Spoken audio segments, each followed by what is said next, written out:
A co jest czarno? Tak, jest cały czas czarna, no. Okej. No spokojnie, czekamy. Dobra. Aha, okay, I think we are live. Sorry for the inconvenience. We are trying out new things. Yes, we are live here in Szczecin. This is day 2 of Szczecin Match Race. Good to see you all joining us on this time. I will post the link on Facebook in a minute. We waited for some wind, but the wind is here, so we are going out on the water.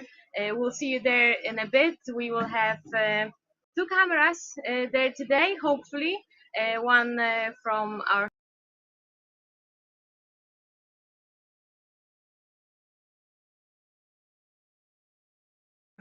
some amazing and exciting racing. See you then. Krótkie podsumowanie jeszcze po polsku. Cześć wszystkim, witajcie. Ruszamy z drugim dniem Szczecin Match Race. Za moment udajemy się na wodę, zawodnicy już tam są, trasa rozstawiona. Mało wiatru, ale wystarczająco, żeby się ścigać. Bardzo gorąco, tak jak wczoraj. Będziemy mieć dzisiaj, miejmy nadzieję, 2 ujęcia, zarówno z telefonu, jak i z drona. Do zobaczenia za moment na wodzie. Dzięki.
Okay.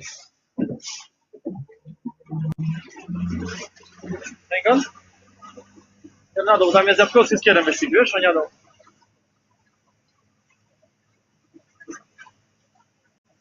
Hello, hello. Are we live yet?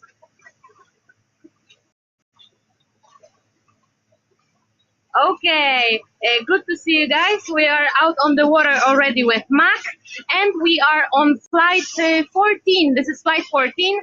The first match is Chris Pool against Rashimovic, right? And Yes, and Pool is winning. yeah, Good morning. Pool is winning now with a huge margin against Harashimovic, so 1 point for Pool. And the second match is? The second match is Yapkowski. Yapkowski against Kier. Yapkowski is in front at the moment. He just rounded the downwind mark. Kier is slightly behind. No penalties on the Empire's boat. So still all is in play. Emil just lost one of his crew members. He fell into the water. I don't know if you can see it clearly on the camera. I hope you can. All right, the pool came right back.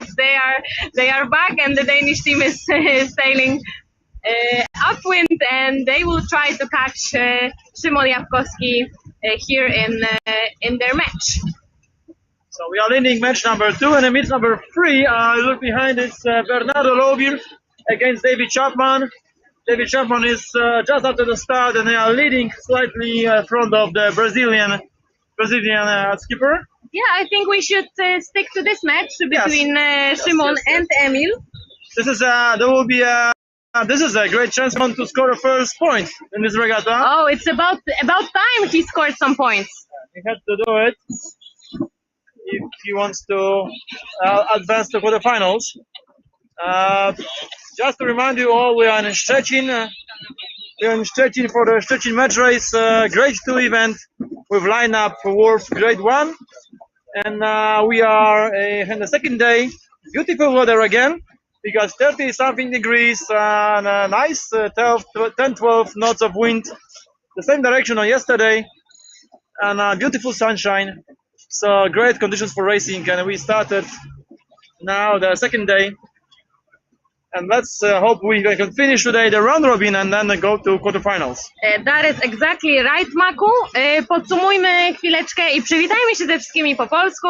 Jesteśmy w trakcie drugiego dnia Szczecin Match Race. To jest flight 14. Oglądamy wyścig pomiędzy Szymonem Japkowskim, który jedzie po swoje pierwsze zwycięstwo prawdopodobnie w round robin i ściga się przeciwko Emilowi Kierowi. Emil Kier z Danii.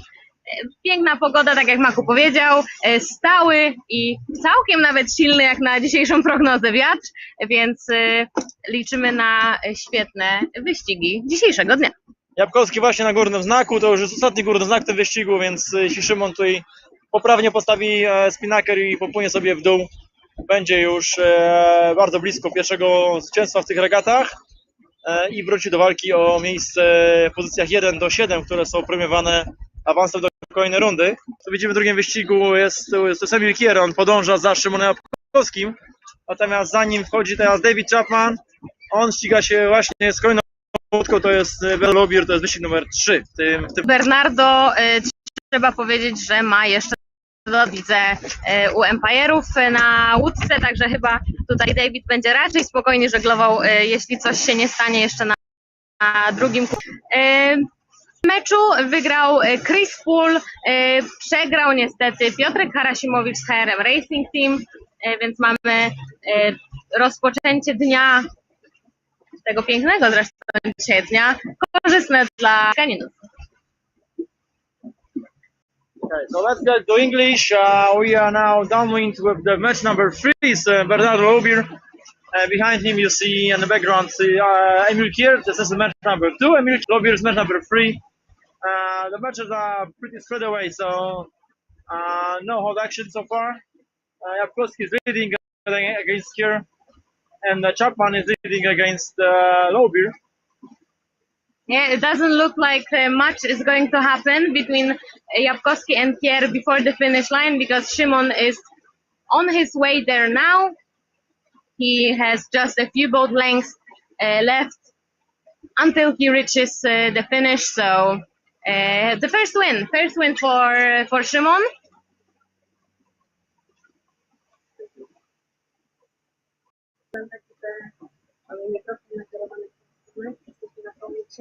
Nie możemy zmienić kamery, więc będziemy się robić wywiady, wychodzić z tajemnica, wchodzić przed nią kamerą. Na razie nie, ale proszę się zmienić. Alright, downwind mark reached by David Chapman, and Bernardo Lobier is not that far behind, so but the penalty outstanding, I think it's rather a slim one. Maku, do you have any information whether Mati is good, but whether Mati Sepp has his entire crew today? Yes, he a has complete a full crew. Yeah, the barman Mati just arrived yesterday evening, so they are now in complete full crew. Okay, so the Estonians are back in play. Yeah, Estonians are back in play in full shape. Let's hope. So let's see great sailing from their side. Yeah, I can see some amazing gusts coming in on Dombie Lake. We have about, I don't know, 8 up to 10 knots maybe. Even 12. This gust looks like 12. Look at Hello Beer boat now. Ooh. So the problem, they have a problem to heal it, to hike it.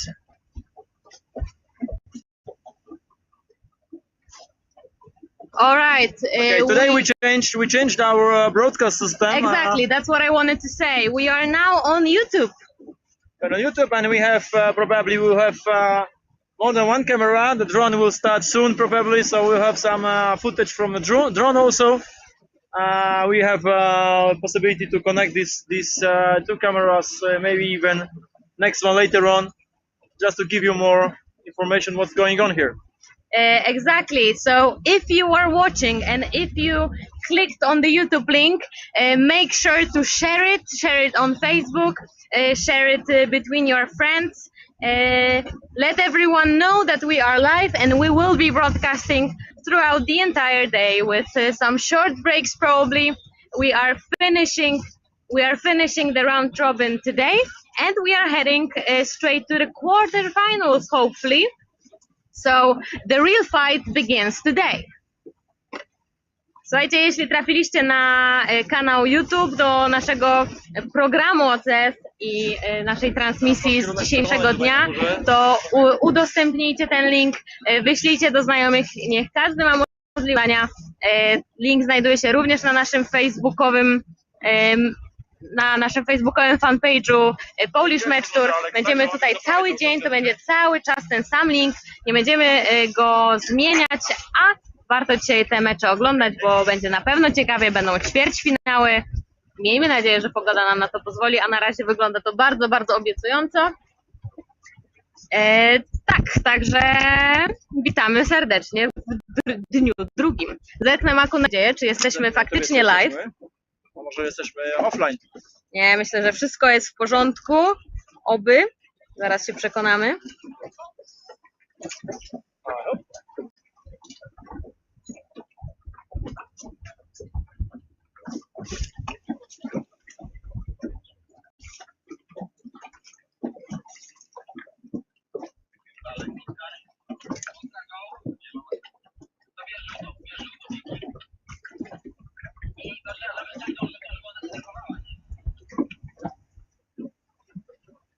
Okay, listen guys, we will head over closer to the starting line. We will see which next matches are underway. This will be flight 15 up next, and this one just finished with Chris Poole winning against Piotr Harasimowicz, Szymon Jabkowski scoring his first point against Emil Kier, and David Chapman scoring another point against Bernardo Lobier.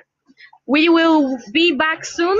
After a very short break, we will try to launch the drone, and we will see you guys in a minute. Tak.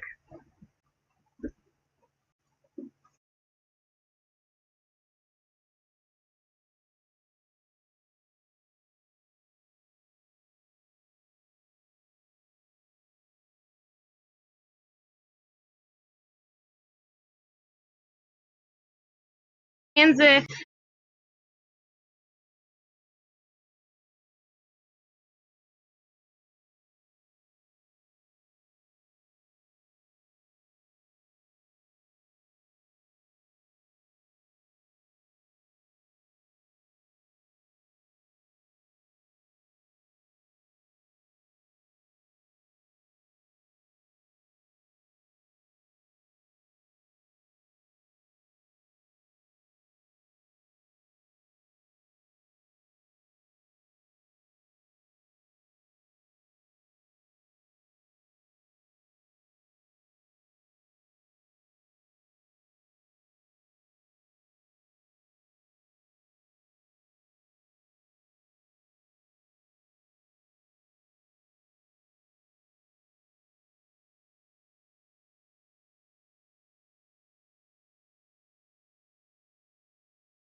We are back, and this is flight number 15. We have less than 4 minutes until the first start, and the match number 1 is Igor Tarasiuk against Szymon Jabkowski. Oh, yeah, Tarasiuk went from the yellow side, Jabkowski is a blue side. He is now in Tarasiuk. Tarasiuk is controlling the match. There was no doubt that Jabkowski was able to cross. Tarasiuk is still controlling the match. And now we are going to the playgrounds to burn some time, and we'll see how they we'll try to set up before the final approach. Yeah, we'll see how the pre-start plays out. Szymon went up slightly. Tarasiuk is now heading for an attack. He will try to laugh Szymon maybe. Alright, Mako is suspecting shallow waters here soon. We'll see if they reach it or not.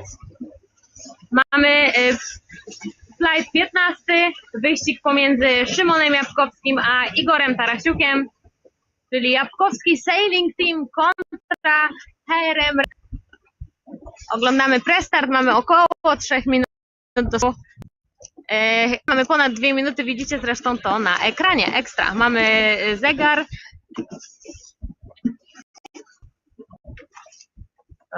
Trójka na mieliźnie, dwójka potrzebujemy szybko, dwójka na trójkę w tej chwili. To w ogóle trzeba zaznaczyć, to jest za płytko. Alright, Igor Tarasiuk and Szymon Jabkowski in the pre-start. No sudden moves just yet. Tarasiuk is leeward. He is going up slightly. Szymon is blocked a little bit. We are on the right-hand side of the racing committee. They are getting closer to the starting line, but there's still a lot of time. We'll wait for the 1 minute signal. We also have info that the drone will be here in just a moment, so maybe you'll be able to see the start from that perspective. All right, something is happening, Mako. What is happening?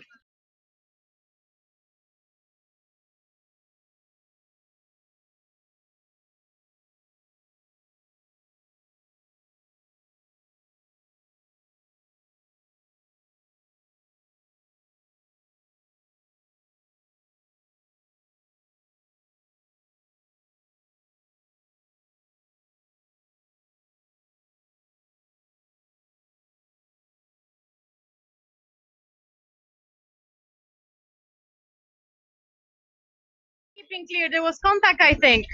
There was contact between Tarasiuk and Jabkowski. Tarasiuk tried to roll Igor over. There's a penalty for Szymon. He didn't keep clear. He didn't give...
Wyżej,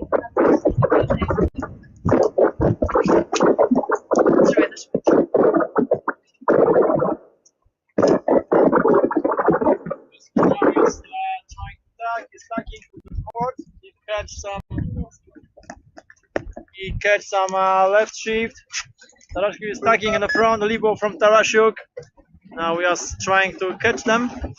The wind is going stronger and stronger, so we'll have some problems with our gimbal.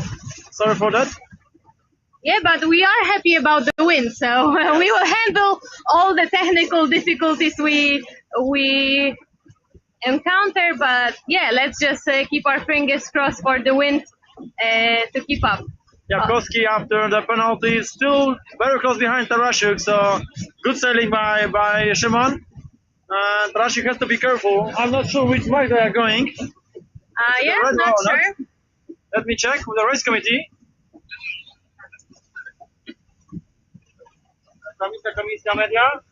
Please let us know in the comments if you can see everything clearly and if you can as well, because there's a lot of wind coming in here on Dovia Lake.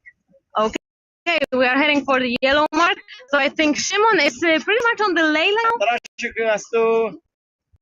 has to make because he tried to go behind. The attack was pretty late from Tarasiuk, but I think it was good. Tarasiuk is now the leeward boat. They can laugh. Nice wind now. Well above the forecast. I don't know, Maku. The forecast is not telling the truth, and that is good for us, I think. I think the whole season the forecast is wrong. But this time luckily is wrong in a good direction. Okay, we are approaching zone now. Tarasiuk will be for sure inside one. I'm not sure he will try to laugh. Jankowski now is not able. Jankowski went much higher now. Strong wind. They have to be careful with bearing down. They have to ease the main a lot. All right, we are watching the top mark. Watching and now you see the hoist from Tarasiuk boat. All right.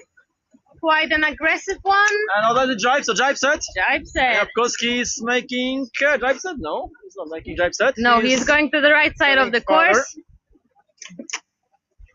Okay. Now they're making drive. Okay. Okay, let's head downwind. Jankowski is trailing boat now, trying to.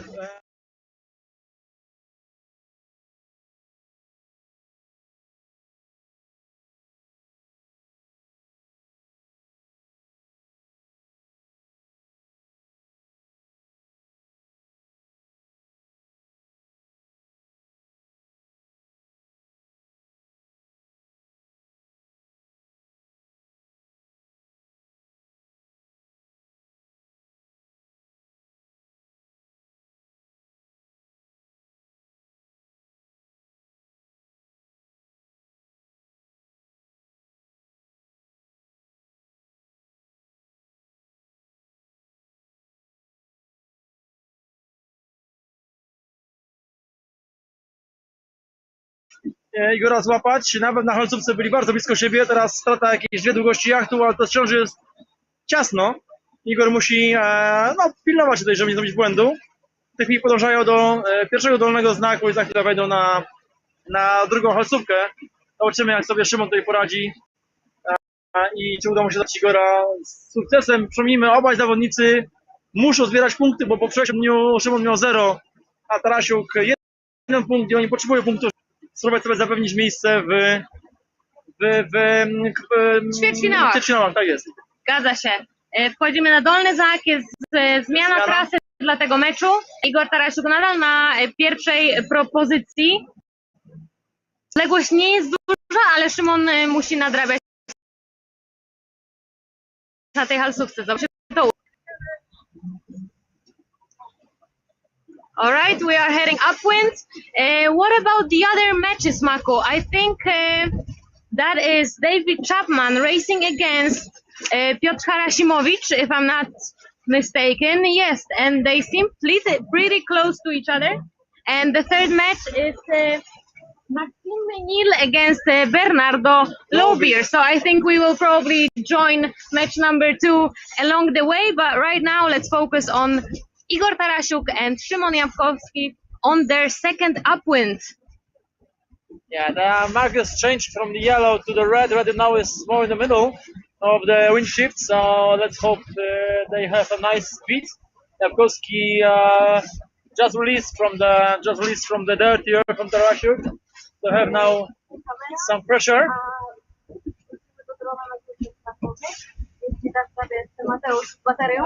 Tarasiuk is covering now, so of course need a right ship now to get back to the game. If the wind ship will not come, he will have a problem. Okay. Szymon is sailing with new team now. Jabłkowski on the helm, Tymon Sadowski on main, Piotrek Małecki on a jeep, and as the bowman is Pacyfik Kosecki from Storm Grupa. We pass our regards to Storm Grupa and Marek Waszun and his team. Yes, we If certainly they're do. watching us. Szymon is trying to break free from Igor's control. Igor is not letting him do that easily, but there is a lot of gust coming in. So right now Szymon is heading to the right side of the course, and this is his chance, his opening to get in front of Igor if he catches at least a slight shift towards the right. There is nice shift now. You see that the Jabłkowski's boat is healing now. They have to laugh a little bit to go higher. Nice wind again. Yes, there is a Beautiful lot of condition. a lot Beautiful of nice wind. Difficult conditions, that is true. I can see a conflict between match number 2, and that is David Chapman and Piotr Karasimowicz. Penalties over there. So I maybe think- we switch. What do you think? Yeah, let's switch. Let's leave Igor Tarasiuk, who is in the lead. Let's leave them for now. Szymon Jabłkowski looks like he won't be able to catch up to HRM Racing team. All right. And we switch to match number 2. Number 2 is also HRM Racing, but Piotr Karasimowicz, a yellow boat. Now they got the penalty just a few seconds ago. And the trailing boat is David Chapman. Karasimowicz with outstanding penalty. This is the first stop mark for them. So he has plenty of time to solve the penalty. All right, and we are Drive after set. the upwind mark, and David Chapman is losing right now. He lost his advantage on the first upwind, but Piotr Karasimowicz has a penalty. Yeah, he is. I don't say that he's losing. He's just behind. Because with the outstanding penalty from Karasimowicz has a big trouble now to get rid of it. We have 2 close matches, so it's a bit hard to choose. I think I see that Szymon was able to catch up a little bit to Igor. Yeah. They are Let's also try to pretty show it. close.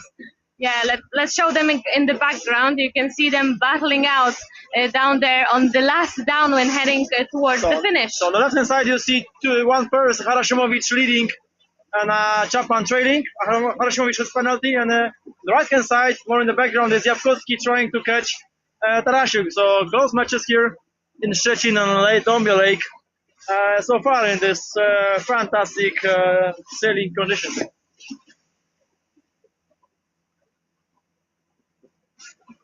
Jabłkowski is behind Tarasiuk. He will be not able to Yeah, I don't overtake. think. So. Let's concentrate on match number 2. Chapman do is very so. close to Karasimowicz. Karasimowicz is waiting for Chapman, maybe not. Yeah, I wonder what will happen on the downwind mark. I don't think so nothing far. interesting, because Karasimowicz will reach the zone first. He will just round the mark freely, but the second upwind might be interesting. And also, let's remember Karasimowicz has to solve. Charlie red also for the match number 2, so we go for the red mark. Karasimowicz is still on the lead, very, very close, followed by David Chapman. Probably Chapman will tag straight away, exactly. You cannot be closer, guys. You cannot be No, closer. you cannot be closer. So stay with us to be as close as possible. Okay. All right. Already is attacking. The David Chapman is put the pressure on Karasimowicz. Will Karasimowicz cover? No, he's not covering, so it's risky. He's covering now. I think he waited to reach the gust, because there is Maybe, a but strong the gust coming in. It's good also for David. Look at this. David is very close now to Karasimowicz boat. And Karasimowicz has to do something to secure his lead. Now he is stacking, but he's stacking a little bit late. Now watch it. Sport starboard. Responding immediately, so no issue. Another attack from Japan. Nice attack. Nice defense. Now Chapman has no wind left here. He slowed down for a minute. He is going to reach a slight gust in a minute. Puffy conditions are. Yeah, there is a Chapman buff is not turning coming. far away. All right, but I think this might be showdown. an opening for a cross. How does it look, Marco? It looks like Harashimowicz is slightly in the front now. Yeah, Polish team catch some wind from the left hand side now, and they gain one boat length advantage now. So all time is changing now. Harashimowicz stacking to cover, but probably Chapman will do it. Quite a strong right shift. Remember that Harashimowicz has a penalty to solve, so Chapman is he don't need to overtake Harashimowicz. He just need to wait. That is true. And yesterday, Marco, where each time we saw a person in the front having a penalty, they weren't able to solve it. Yeah, that's true. So we'll see. Maybe Harashimowicz will be the first one to solve the penalty when leading. In this regatta. Yeah, in the meantime, there's match number 3 going on. Maxime Menil is leading in his match against Bernardo Lobir, and additionally, Bernardo has a penalty outstanding. So I think this is quite an easy win for Maxime, as it looks right now. Maxime is heading straight to the playoffs. So that is true. No surprise. Harashimowicz is stacking just in the front of the Chapman boat. Let's see this. And he secured the right to round the top mark, and now hoists. It's important now how they hoist, how they start the downwind. Harashimowicz is set already. Chapman also. We have to wait a little. Hello, here boat. We cross in front of us. Yes, man. Yeah. So let's go. And now we see the situation that Harashimowicz is leading on downwind. This is the last downwind. So we are going to the finish line. And it's trailing, followed by Chapman. But Harashimowicz has to solve the penalty. We'll see how they are ready to that. What's the idea? We will see. Szybko podsumujemy, co się dzieje przed nami. Piotrek Harashimowicz prowadzi ten wyścig. David Chapman jest tuż za nim, a HRM Racing Team ma jeszcze do rozwikłania sprawę kary. Oni mają jeszcze karę na swoim koncie. Muszą albo złapać Davida Chapmana na jakimś przewinieniu, albo zdążyć wykonać kółko, co będzie w tym układzie bardzo, bardzo ciężkie. David stara się być w środku trasy, bardziej po prawej stronie. I David w ogóle się nie śpieszy na tym pełnym. To, że on nie pracuje tym spinakerem, to nie, że on nie potrafi. Oni nie chcą pracować z spinakerem, ponieważ oni chcą być za Piotrkiem. A Bernardo Lobir nadjeżdża z tyłu. Wow! Piotr Harashimowicz went up aggressively. There is contact between the second yellow penalty for Harashimowicz. And that is probably not giving room. It's a huge. Oh, they catch the mast. Let's hope that nothing will be broken. Let's hope the boat will survive this. It's quite a big crash between the two boats. 2 penalties for Piotr Harashimowicz. Boats collided. This is the one following incident still. And another contact. There should be red one, there should be blue one. Oh, shouting. Piotrek has to do a penalty now. Chapman was forced to keep clear, but was not able to do it. Well, now David, all he has to do is go straight to the finish line and not worry about Piotr Harashimowicz. Piotr just solved his second penalty, but he still has one outstanding. And David Chapman is in the front. He's following him. But yeah, he won't be able to do anything more, I think. Nothing more. He is now training with spinnaker up, but Chapman is very close to the race committee and he's waving the green flag. Probably something is broken on the boat. The boat's collided with the masts. So we'll see All right, to sum up these three matches, flight 15, we saw, what was the first match, Maku? It was Tarasiuk Jabkowski. 1 point for Tarasiuk. The second match, Chapman against Harashimowicz, 1 point for Chapman. And match number 3 is Maxime Menil and Bernardo Lobir, and 1 point for the French. All right, everyone, we will see you back in a minute for flight number 16. Żegnamy się chwilowo, wracamy do Was już za moment na flight 16. Trzymajcie się. Będziemy z powrotem. Do zobaczenia.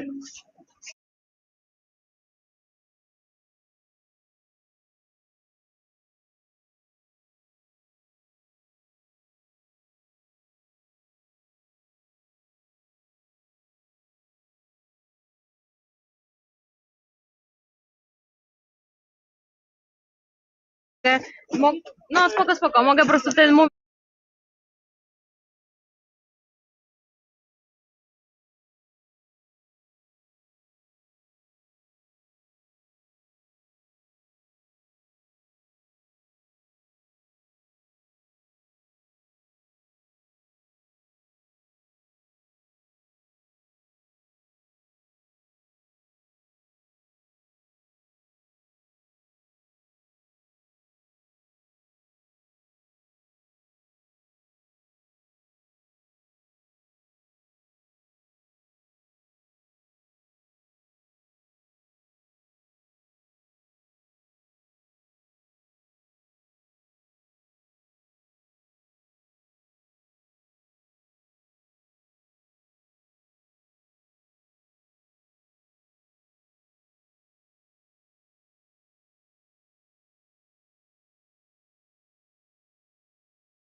Odlicz. Hello, we're back live. This is flight number 16 and match number 1, and that is Emil Kier and Patryk Zbroja. We have less than 4 minutes until the start, so we are already in the zone. Emil Kier is blue and Patryk Zbroja is yellow.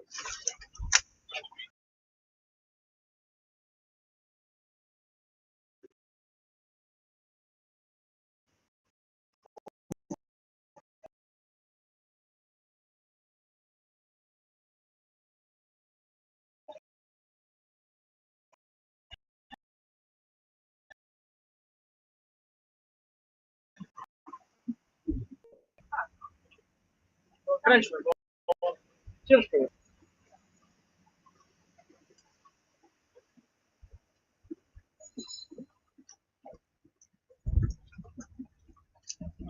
Przypomnijmy, jesteśmy, słuchajcie, w Szczecinie, na regatach Szczecin Match Race. To regaty ręki drugiej. Mamy tutaj bardzo mocny skład, 12 zawodników z całego świata, można powiedzieć śmiało. I Amerykanów, i całą czołówkę europejskich żeglarzy z Erikiem Monem numer 1 w Szczecinie. Drugi dzień Szczecin Match Race. Czekajcie, naprawiamy. Czyli seria numer 16, tak? Tak, 16. 16. Wyścig pierwszy, Emil Kier. Z prawej strony w tej chwili na rupie i z drugą jest Patryk Zbroja. Emil musi zbierać punkty, żeby awansować do ćwierćfinałów. Przypomnijmy, do ćwierćfinałów awansuje 7 najlepszych z polskich zawodników. Poczekaj, Maku, spróbujemy dostosować. Jest, halo, jest podpięty mikrofon, ale jeśli nie, to będę musiała wyjść. Jest dobrze, no to super. To mam nadzieję, gdyby nie było znać, włączyć z gimbalem jeszcze raz. Chwilowo.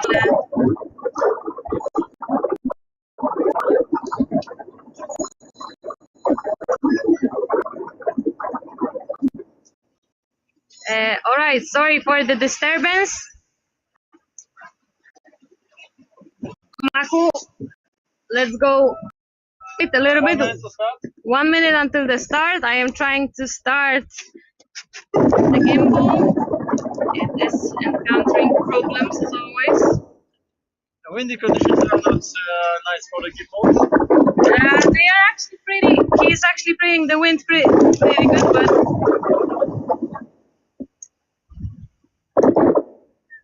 All right, here we are. It's less than a minute until the start. 30 seconds to start. Patryk Zbroja is in the leader position now. Emil trying to push him above the starting line. Patryk is too early. He has to burn some time now. It's head to wind. Keep contact and then have a split start. Exactly. Patryk will start on a port.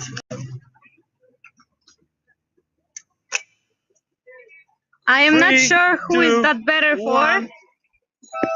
Pretty even, but split the start now. Patryk is stacking right away to secure the right-hand side. And they started pretty spread away now. Yeah, but I think we will follow them for just a minute, yeah, and then come back for the second pre-start, which is David Chapman and Chris Poole. So no, that's not. Yep, no. Jeppe Borg and David Chapman is match number 3. So maybe they are starting now. They are starting now. All right. So that was. So that is match number 3. Okay. We will have to wait for match number 3 for the pre-start as well, because that is Chris Monet, Chris Poole and Eric Monet. Damn, so many different names. Okay, Zbroja is now on the right-hand side, and this first match looks pretty good. Lying with this shift now ahead of Emil. Emil is waiting for the left shift. He can do it, no problem. Okay, so let's switch to the match number 2. Okay, let's go to the young guys. Jeppe Borg from Denmark, and from Australia, but with the Polish team. They are now entering the. On the blue side is Jeppe Borg. On the yellow side is David Chapman. Eric Mona has green flag on his boat, so probably has some problems still with the boat. That's why the match number 3 is postponed. Classic die-up now. Jeppe Borg No dobra. has a blue boat. It's now leeward. Tylko, że my nie będziemy teraz. My teraz zostajemy jeszcze na starcie chwilowo. Po prostu kolejne 5 minut, także nie wiem jak. Okay, both boats attacking. Now the right of way is on Chapman's boat, as he is the first boat. Jeppe Borg has to be careful.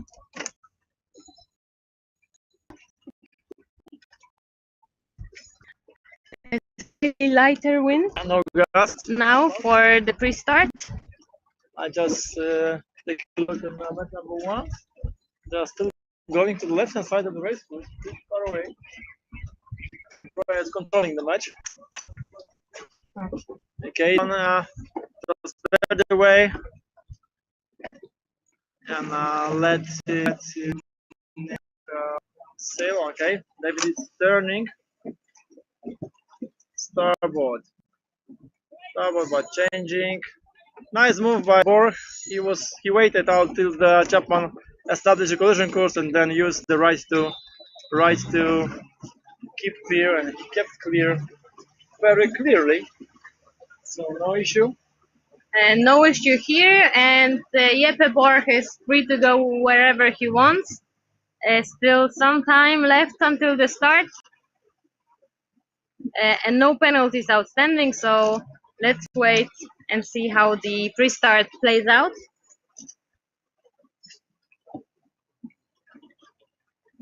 Now they are playing on the playground pretty high, unusual for this stage of the pre-start. Small trouble, I think, for David, as he lost control, and now Jeppe is controlling this pre-start. David has to keep clear. Now he's keeping clear. Oh, it's not keeping clear. No, it was close to overlap. I don't know what umpires saw. I've seen. I think there is a penalty coming. There's a penalty for Borg. So they decided there was no overlap on this obstruction. So Borg has no right to go inside between the Chapman and the race committee vessel. All right, so penalty for Denmark. Penalty from Denmark. They stay here. They will come back. 1 minute to start, even less.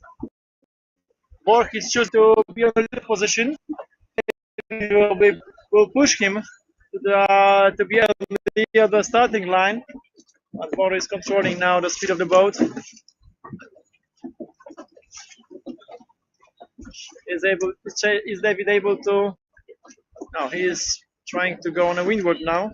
Yes, and block Borg from tacking.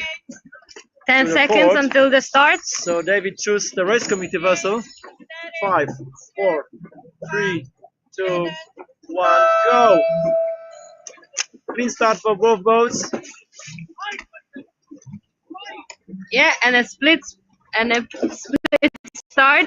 Dave is heading. All right, here's style. So back to the middle of the course, and Jeppe Borg on starboard heading left side of the course, and I can see a small gust coming there to him. Nice shift, nice gust catch by David. Right shift. He's gaining now a lot. Jeppe is just tucked in the background to the port. He has also something. We'll see which shift will be stronger, left or right. Looks like right. Yeah. Looks like it. I think So David catch the right shift now. And Borg is not far away. So he has to do something. Yeah, he has a header now. Borg is a header now, so he has to slow down. Not to slow down, but just veer away a little bit. We are seeing to yellow mark. This right shift will be. in the meantime, match number 1, Patryk Zbroja is well in the lead in front of Emil Kier. So this is Patryk Zbroja passing us now, and that is Emil Kier in the background. any penalties outstanding. I don't see anything on the Empire boat. So yeah.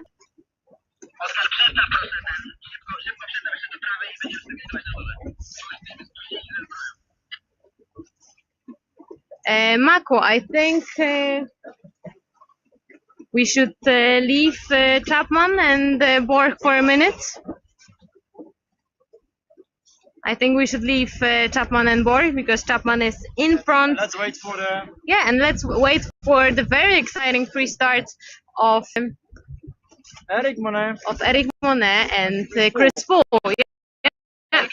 And look at the race between Chapman and Borg from the drone perspective.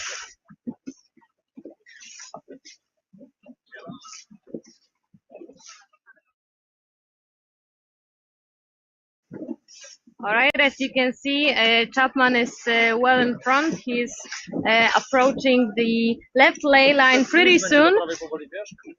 Jeppe Borg more to the right, and he might be getting a slight wind shift from the right now. So there's a chance for him to catch up slightly and get closer to David, despite his penalty that is out on the.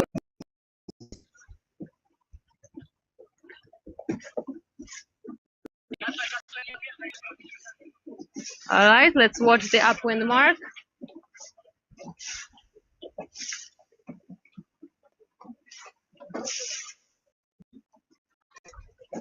All right, it has hoisted his spinnaker and it's on the down already. And Jeppe Borg is not that far behind, as you can see. Let's follow them on the downwind. Spinnaker is up on the Danish team's boat as well.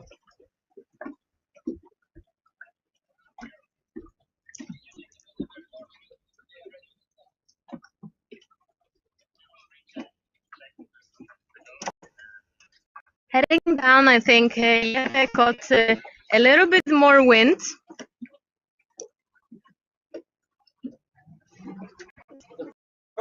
So, all right, third match is delayed, so yeah, let's stay with the match number 2 that we are following from the drone all the time. So okay. Not to worry. We have a visual, and we can see David Chapman still leading the race, but Borg is not going to give up so easily.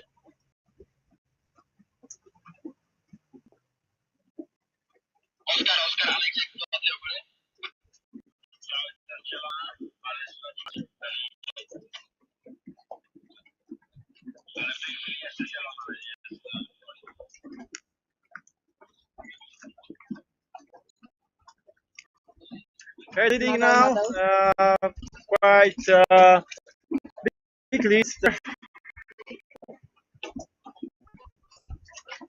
Yeah, and we will wait for the downwind mark, but I think there's much happening here at the moment. Here, sorry. Yeah, but we are waiting for the exciting pre-start. I hope it will kick off soon. Yeah, but the boat is still not ready. Something is wrong on the boat. All right. So we have to wait and see David Chapman riding the bottom mark and followed by Borg. Borg is 6-7 boat lengths behind David. As I remember, he got still the outstanding penalty.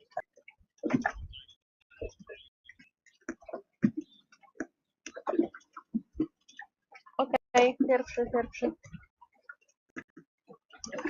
Słuchajmy w takim razie szybko po polsku, co się dzieje na akwenie.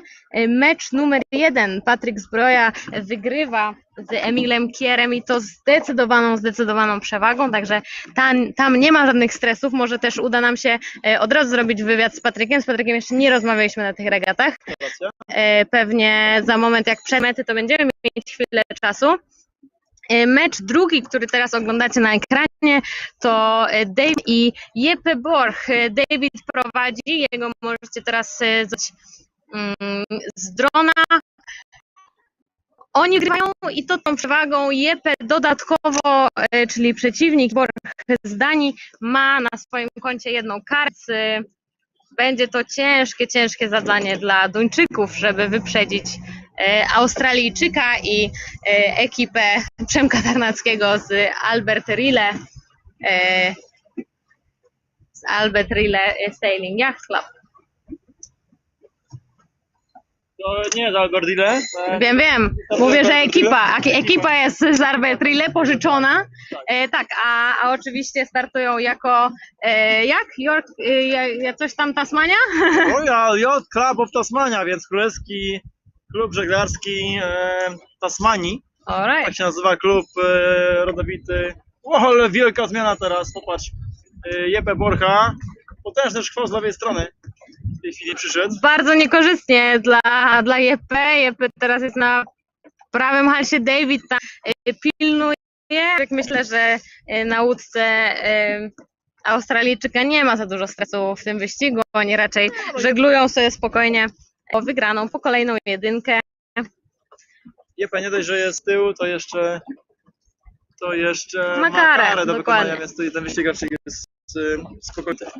Alright, we're still waiting for the third restart, and that is Eric Monet and Chris Poole, the one we've been waiting for. It sure will be exciting, so we will stay here and show you guys as much as we can. And for now, nothing is changing. On the race between David Chapman and Jeppe Borch. David is leading comfortably. No stress out there between the crew. Jeppe has a penalty additionally, so nothing is going to change. And in the meantime, I think we will talk to Patrick for a bit. Okay.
Patrick, come join me here.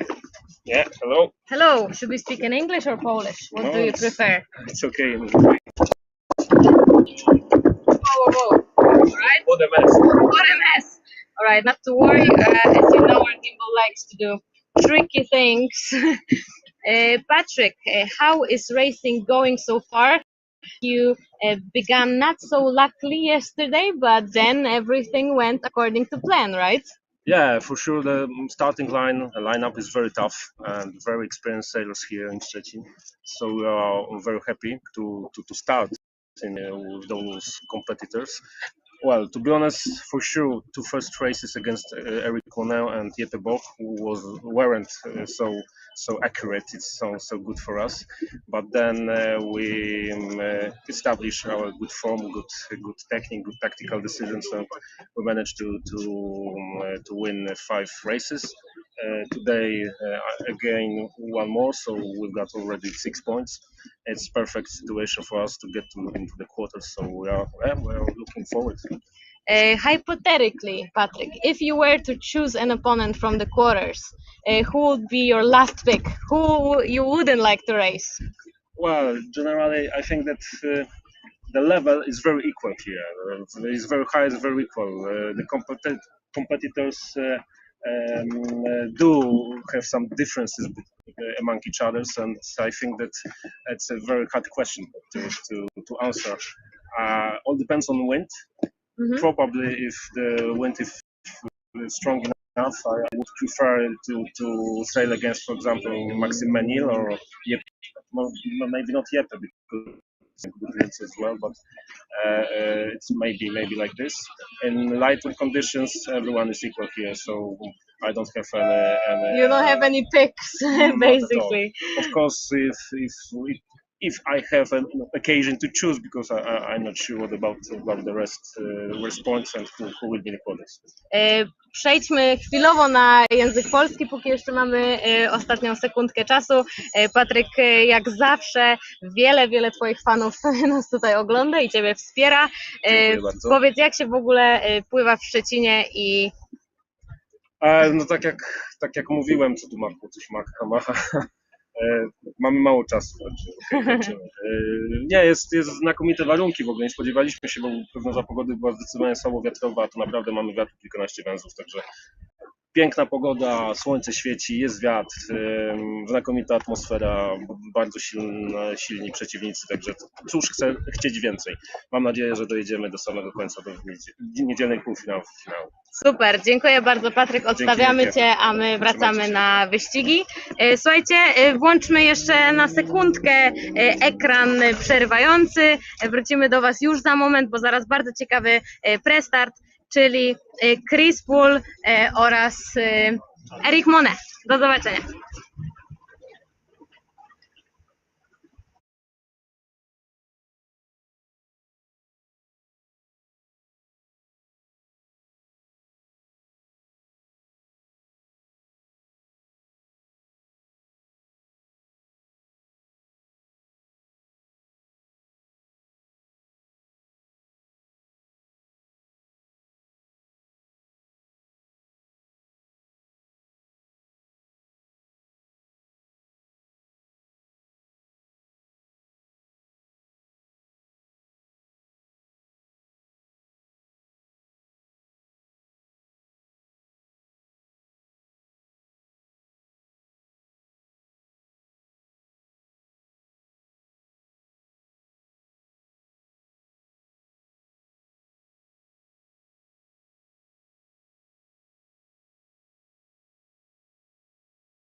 Hello, back.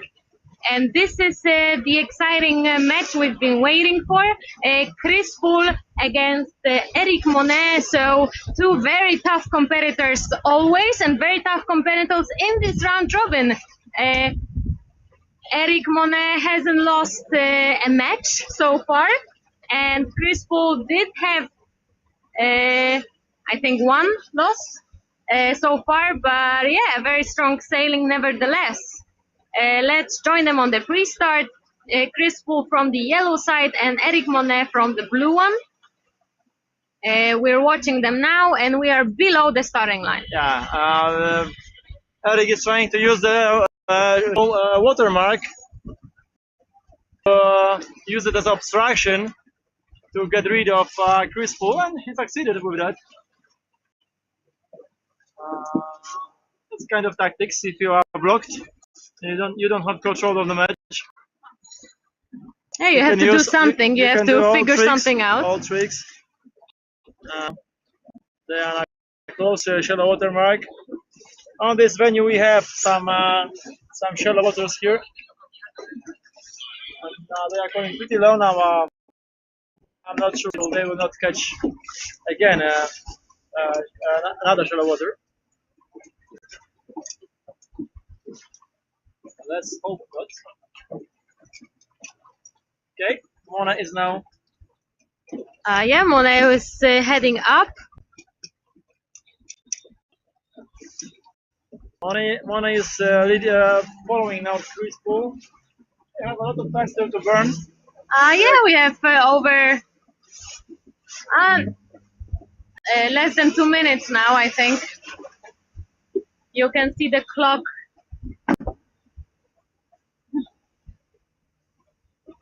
Chris Paul in a leader position now. They are close to the lay line to the pin end. So Eric probably will try to pull much farther.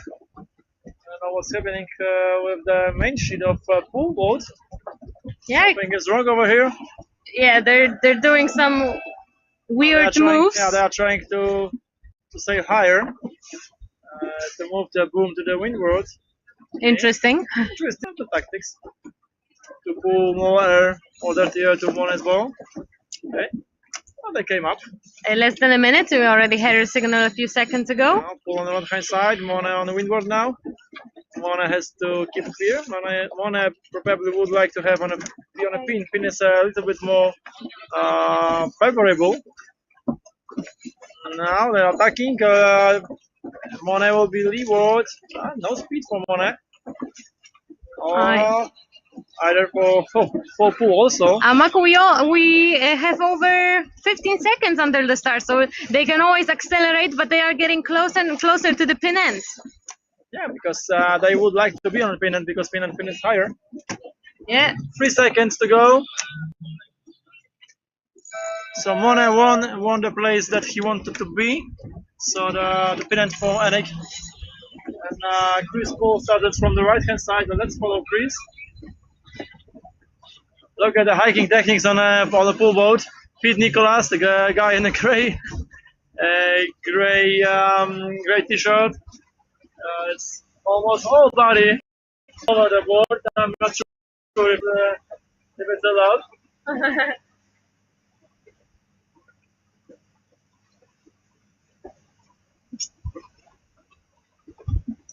Big header now. Okay. What Chris is doing now, he is still on the port. He is also just small gust. And Monet, despite winning the start and despite winning the sides he won it, will be behind Pool after the tag, I believe. I shouldn't say that Monet won the start. He won the place. He won his favorable place. But, after the right shift, now the pin end was not so favorable. So Monet has to now. Catch up. This loss so far. Exactly. This is Eric Monet. So the Swiss team is right next to us, sailing more to the right-hand side of the course. We have some shallow waters around here, so Eric has to be pretty careful not to get stuck. If he gets stuck, he will have option to redress the race. So it's part of the tactics to play around the shallow water. Maybe we can find something new, not marked, possible, yes. and when he's losing, then he have a right to have a redress. So it's kind of hard game here, and they were losing all the opportunities. But so far, Mona looks strong now on the right hand side. Yeah, exactly. The strong right shift is it just went down a little bit. It eased off exactly, but it gave him a little bit of a pull. Yeah, Pool is tacking now to port. We'll see the next cross. Pool looks strong with this shift. Mona has to bear away slightly. So Pool is gaining now. He built an advantage. Yes. No penalties here, outstanding. So Eric Monet needs to catch up the traditional way and try to beat Pool and try to change the lead in the race. Okay, we'll stay here again with Eric Monet. Tak. Still long way Jeśli to jest dron, gdzie jest the yellow dron? mark. Nice stacking duel.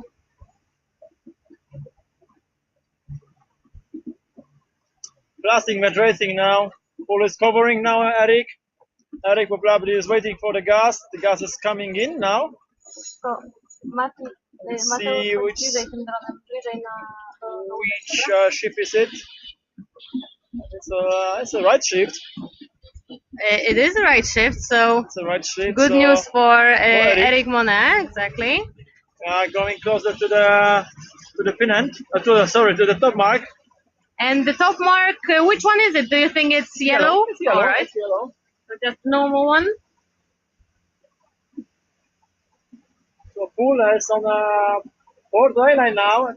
He is stacking now. And now Eric just catch him on this starboard attack. Nice move by Eric. He used the right hand side and already catch Pool. Right, there was a Yankee, but a green Catch flag. Pool and force him to attack away and take a lead. Just at the before the top mark. Yeah, we have a visual on the top mark. We will see the hoisting of the spinnaker in both boats. There's one boat length between, oh, not even. I think it's even closer between Eric Monet and Chris Poole. So a very close match and indeed a very interesting one. There was already a change in the lead. Let's follow them downwind and let's see what happens until the end of the race. So the lead is marginal, about maybe 4 meters for Eric Monet. Chris Poole is just behind him, trying to cover his tails. Słuchajcie, wyścig numer 3 tego flightu to hit. Eric Monet numer 1, Chris Poole numer 12, Szwajcaria versus Stany. Chris Poole prowadził całą halcówkę, praktycznie tuż przed końcem Eric złapał go na prawym halsie, zmusił do zwrotu i na górny znak Eric szedł jako pierwszy. W tej chwili prowadzi, ma przewagę w tej chwili długości łódki nad Chrisem Poolem i Chris na pewno wykorzysta wszystkie możliwości, aby ten dystans, tą stratę zmniejszyć. Jesteśmy w Szczecinie, słuchajcie, na Szczecin Match Race. Fantastyczna pogoda, można tak powiedzieć śmiało, 30 parę stopni, od 8 do 12-13 metrów wiatru, bezchmurne niebo, jak na Karaibach, po co jechać za granicę, słuchajcie. Dokładnie tak. Do Szczecina na Dąbie przyjedźcie, to naprawdę warto. Drugi dzień ścigania, mamy rozegranych już 16 flightów, kończymy dzisiaj round robin i idziemy do ćwierćfinałów. Miejmy nadzieję, że ta świetna pogoda na to pozwoli i wszystko pójdzie gładko. Chris Poole z tyłu próbuje dogonić Erika, nie wychodzi mu to na razie za bardzo. Teraz wygląda jakby co nadrabiać troszkę, oni muszą robić jeszcze rufy. Chris robi rufę jako pierwszy, jakby blokując trochę Erika. Erik teraz nie może tej rufy wykonać, bo będzie w przykryciu od Poola, musi chwilę poczekać. Mateusz, możesz jechać na górę. To jest jakaś opcja tutaj dla Chrisa, żeby złapać jakby krycie wewnętrzne tutaj do znaku i spróbować wejść jako wewnętrzny. To jest możliwe, zobaczymy, czy Erikowi się uda na tyle podać ostrze i przyspieszyć, że to krycie zerwie. Teraz krycia nie ma, jak widać. Jesteśmy dokładnie na trawersie Erika. Jest strefa, Erik jest pierwszy w strefie, więc będzie okrążał jako pierwszy. Eric is in the zone, the downwind mark is reached. Chris Poole just right behind him. He has to wait his turn. He cannot squeeze in here between Eric and the mark. He immediately attacks, and so does. There was already a change in the lead in this race. Let's see if Chris handles the upwind as well as he did the first one, or whether Eric will be able to keep his leadership in the race. Yeah, but bad attack by Chris Poole, not the last one, but the previous one, and they stopped the boat. The jib was not trimmed correctly in time, so he lost the shift, so probably Chris will not take attack in these conditions because he had to pass a stern of the Eric Monet boat. Yeah, So but we're waiting for the right shift now. He has quite a fresh now it wind, is. I would say, and Pressure gone. yeah, he waited for a slight, at least a slight shift, and takes this opportunity to tack away and try to escape Eric's control. Nice sailing by Eric. He was behind. He used the opportunity. Chris gave him to allow him to sail to the right hand side now, and so he overtook him in the end of the first beat, and now is controlling the race and extending a little bit the lead. So Mona looks strong still. Okay. Mona looks strong. That's I think that's the best statement about the Mona sailing so far.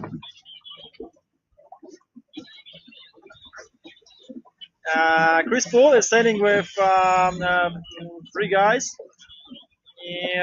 Two Australian, 1 Swedish, and he's American. That's true. It was a lot of complication for Chris to come here. Flew into Europe due to the COVID.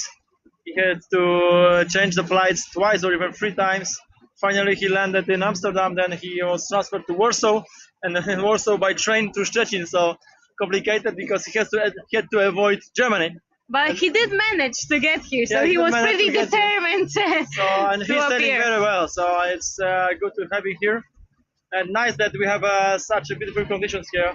So it was worth to come all over the world to sail here. Mako, and about that race, not that I wish for Eric Monet to lose, but I would really like to see another battle, and I would like to see a change in the leadership. And yes, in the background we can see match number 1, and that is Patryk Zbroja and David Chapman.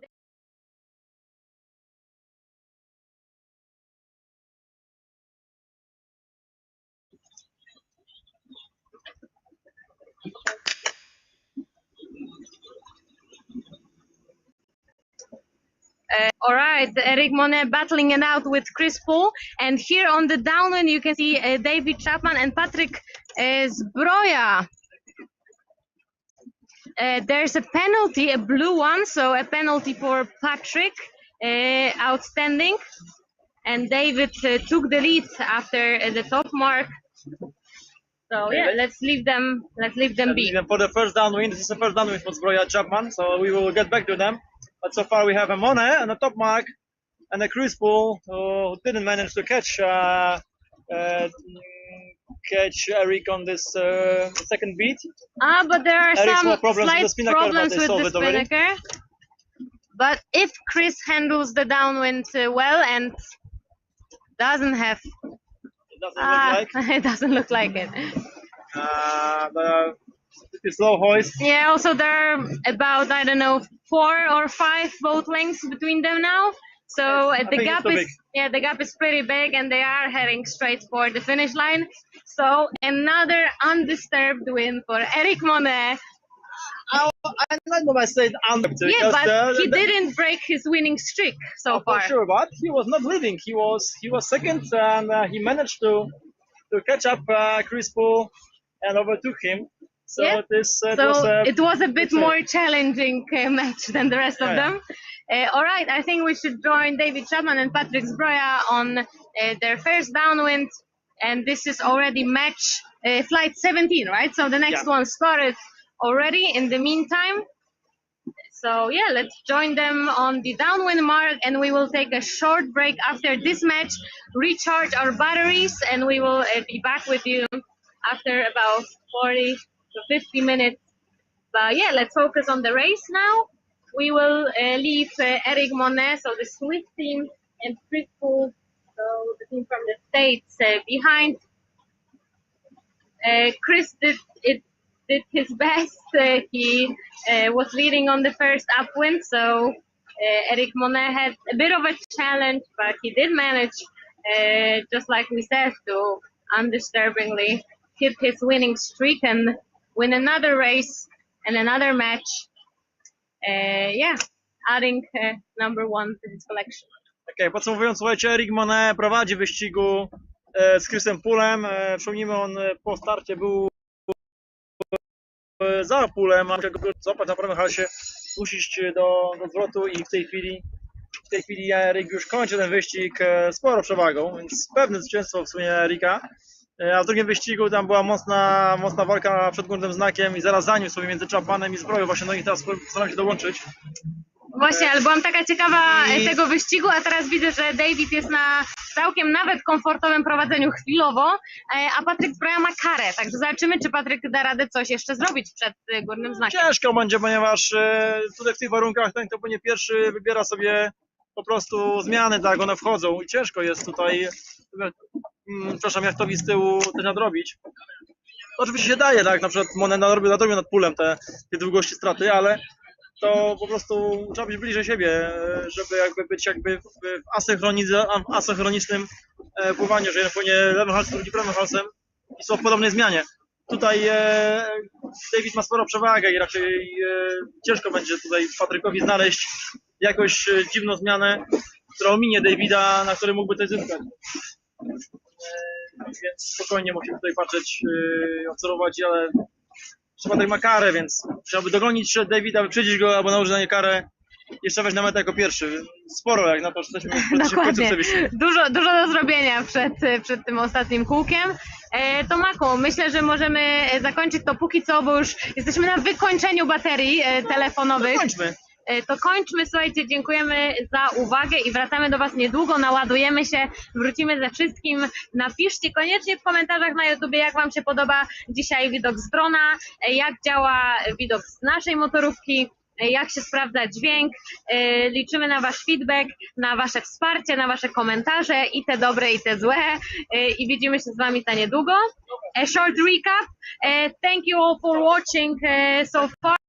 We will back after a short technical break, around 40 to 50 minutes. We need to recharge our batteries. We are leaving this flight number 17, and that is match between David Chapman and Patryk Zbroja. There.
Hello everyone. There's very little wind out here on the water, as you can see on the camera. We are trying to start flight number 19. We will begin from match number 2, then proceed to match number 3, and then go back to match number 1.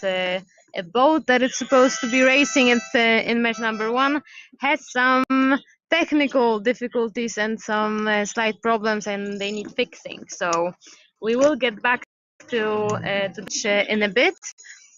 And for now, we have 4 minutes until the start of match number 2, and that is Broja from the blue side and Zeb from the yellow one. You can see them entering the zone already and heading for a dial-up. Patrick Broja room, so no conflicts here. Very little wind, like I said, but sailable, so we will try to conduct as many races as we can. We have 3 flights left until the end of round robin, and then hopefully we'll proceed to quarterfinals. Yeah, that's true. Matti Sepp is fighting to advance to the quarterfinals now. He had only 2 wins, so... Oh, so this is probably one of his last chances to gain some points. He had to win it. Patrick Broja is pretty... he will be quarterfinals, but Sepp has to fight for that. So... he has no room to do any mistakes. We'll see how it works. They are backing up to the line. The wind died. The race committee was forced to change the whole race course, so that's why we have 1 hour, at least 1 hour break, as the wind twisted over 90 degrees this time. Now it looks pretty weak, but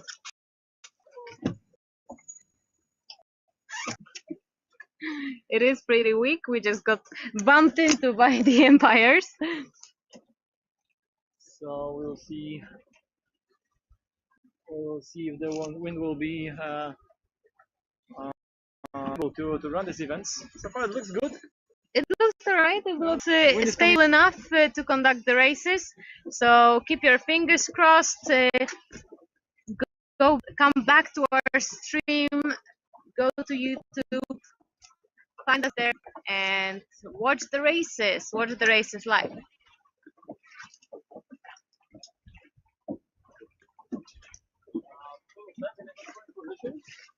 They went off from dial-up, but Seb is still in charge of this race.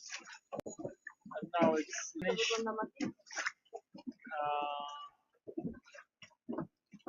If Seb will turn around and make it around. Now, starboard boat will force again Patrick to keep clear. It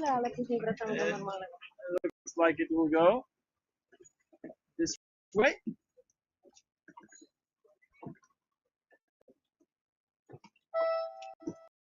1 minute to go. Situation for Patrick is on the windward side of Matti Sepp.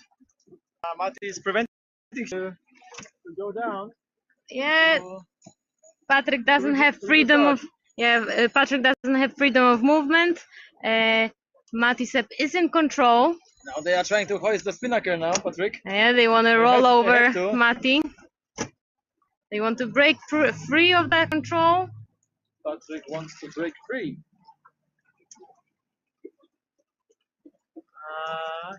Might have trouble. He is now on the spinnaker. And if Matti is able to...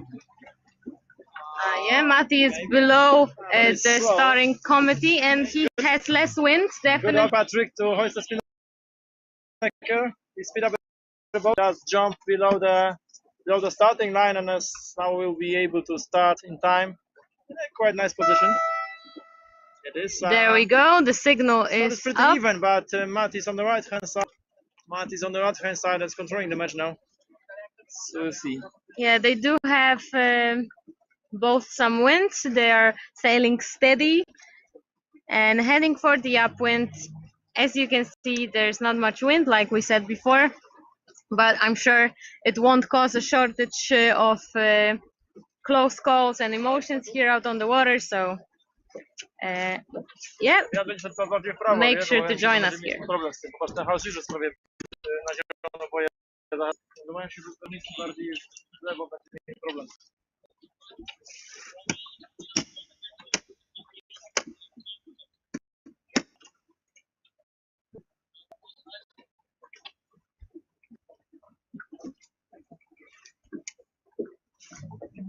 We have quite about 5-6 knots, but pretty much to the right. Yes, and we are still heading up with match number 2. A split now to both sides of the race course. Mati Sepp to the right and Patrick Zbroja to the left. Gusts are coming in, the wind is picking up, so it gives us hope for the rest of the day. Good to know.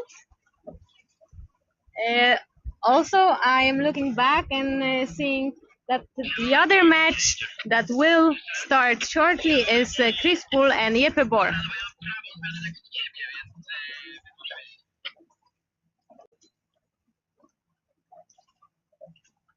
Patrick Zbroja already tagged, as you can see from the drone's perspective, and we will probably see a tag from Seb shortly as well. And I think we're heading for the green mark, right, Mako? We're heading for the green mark, yes, we're heading for that.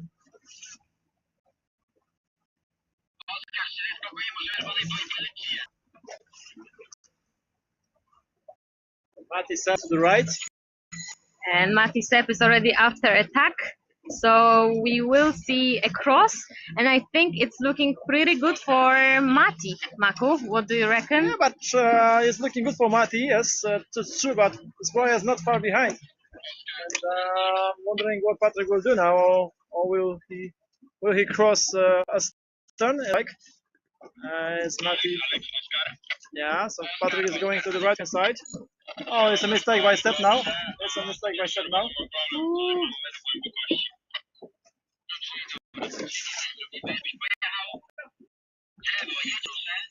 Mati went up aggressively. He wanted to tag. He tagged after a short while, and now Patrick faster. I think he might be able to get in front of Mati, being on the leeward side. We'll see how that goes. To tag, but Zbroja was faster and laps him. Mati was too close to Patrick. Maybe he purpose, but the situation now he's controlling still the match, so I thought that Zbroja would be faster after this lineup. But it's not.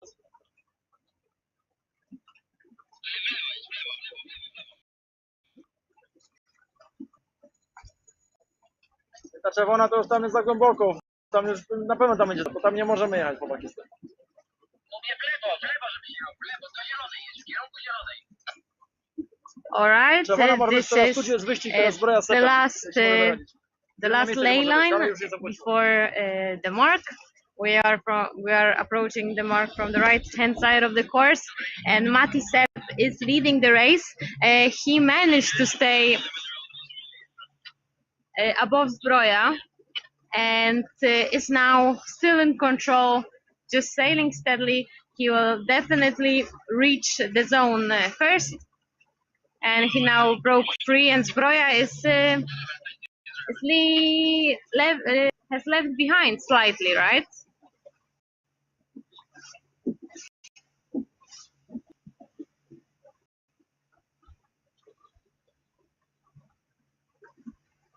Mateusz.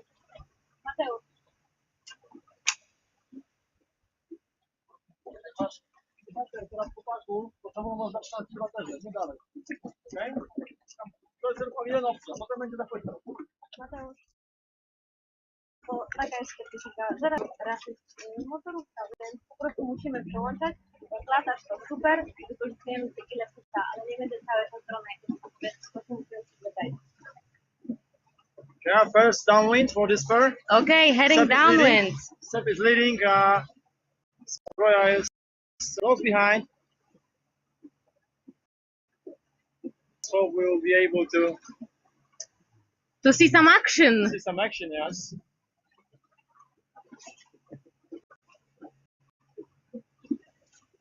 think Zbroja is closing the gap a little bit.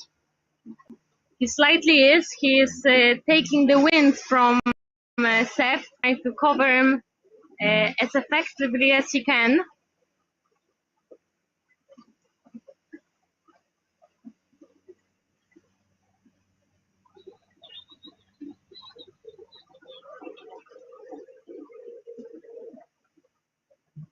Seth is maintaining the lead. Zbroja is not able to decrease the gap.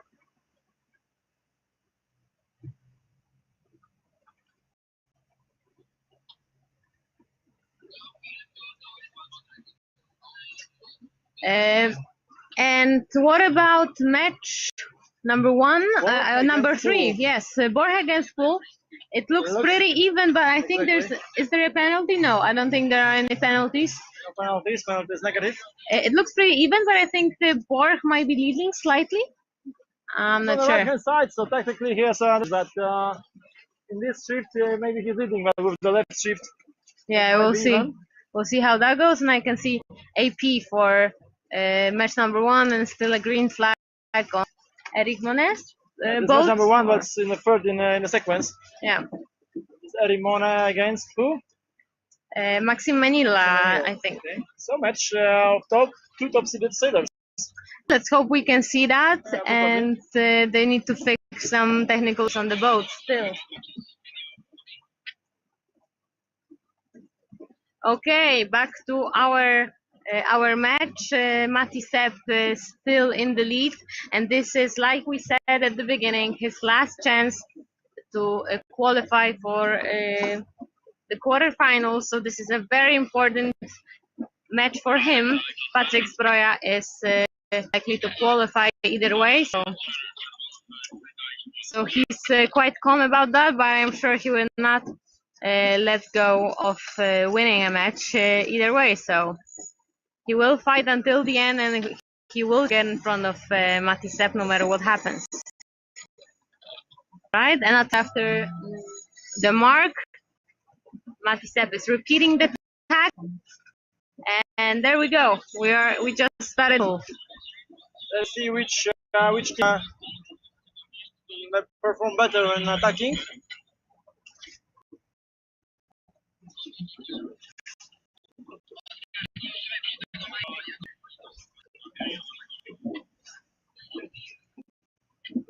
Looks split. Patryk is going to the right hand side. What I observe, I think most of the changes come from the right side now. I think so. Turn slowly to the right, so this right hand side will be profitable. Now he's stacking already. Still going to the green mark, so now Sepp is quite far ahead. Yes, Sepp got quite an advantage after the downwind mark, and he built himself quite the distance between him and Patryk Zbroja. He can now comfortably control the race. We'll see if that remains the same until the end of the upwind.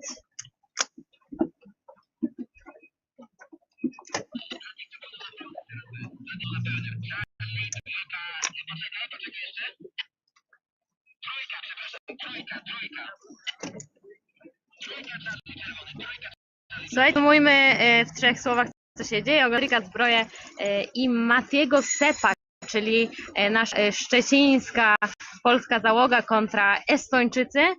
Mati Sepp aktualnie prowadzi ten wyścig. Na dolnym znaku jeszcze było bardzo, bo teraz Mati dał radę jakimś jednym szkwałem, trochę tą przewagę powiększyć, trochę sobie zbudować odległość. Zobaczymy, czy to się utrzyma, taki stan rzeczy do końca górnego znaku. Płyniemy nadal na zieloną boję. Przepływa mecz kolejny, to jest Jeppe Borg i Chris Pool. Prowadzą Duńczycy, prowadzi Jeppe. Tam odległość też jest mała i tam też myślę, że wiele się jeszcze może zmienić. Mamy mało wiatru na akwenie, ale wystarczająco, żeby pływać. Jest on całkiem stabilny, Więc miejmy nadzieję, że rozegra się tych wyścigów jak najwięcej. Zostawiamy ten wyścig. Mati Sepp na dużym teraz prowadzeniu. Patryk niestety za nim, ale to nie przeszkodzi mu w wejściu do ćwierćfinału.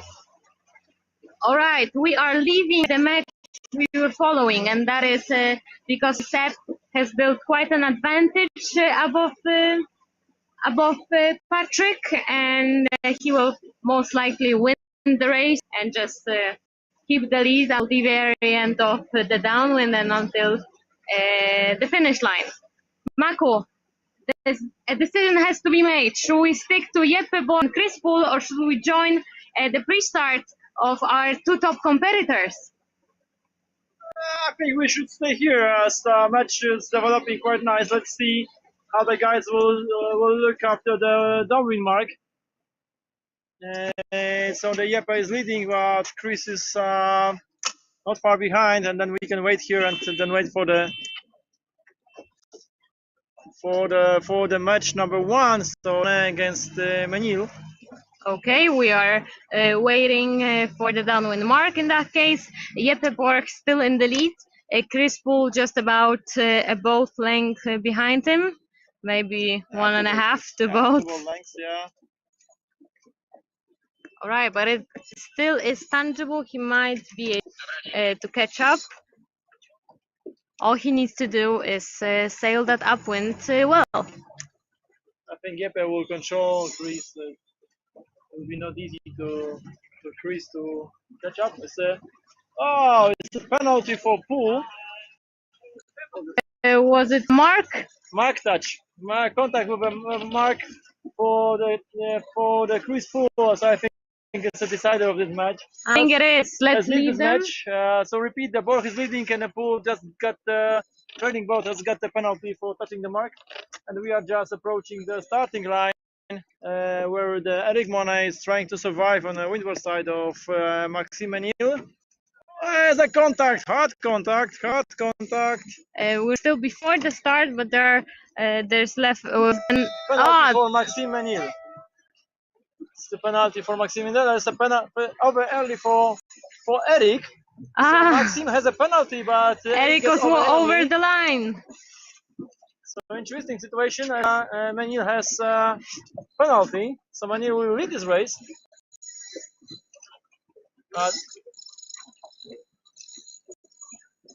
All right, so a very interesting start for the two boats. Menil is now in the lead, but he has an outstanding penalty, and Eric Monet had to. Sorry about that. Eric Monet had to go back below the starting line, and is now sailing to the right side of the course, just very deep down. Not going towards the top mark at all, so wind is tricky. The wind is tricky, yes, and it is shifty, and it goes back and forth stronger at times, and then it just gets very, very light. So let's hope we can finish those matches and the ones we have left in the round robin. Okay, słuchajcie, jesteśmy w meczu między Ericem Monet i Maximem Menilem. Na samym starcie Maxime Menil wypchnął na falstart, więc Monet musiał wrócić na linię startową.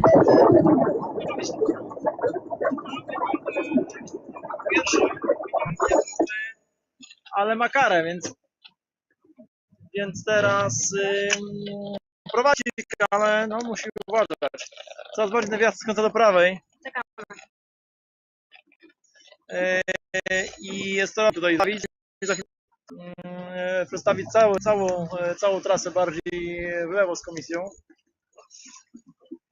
No zobaczymy. Na razie Menil prowadzi z Monet do pokonania, więc tutaj wszystko w tym wyścigu jest otwarte. Przypomnijmy, Monet to numer 1 światowego rankingu, Menil numer 4, więc mamy dwóch najbardziej ulubionych zawodników w tej chwili na trasie w tym wyścigu. Nie wiem, Maku, czy widziałeś, już tam prawie się wydarzyła tragedia, bo przy tym balastowaniu przed zwrotem Maxim prawie by wpadł do wody, bo mu chyba noga omsknęła.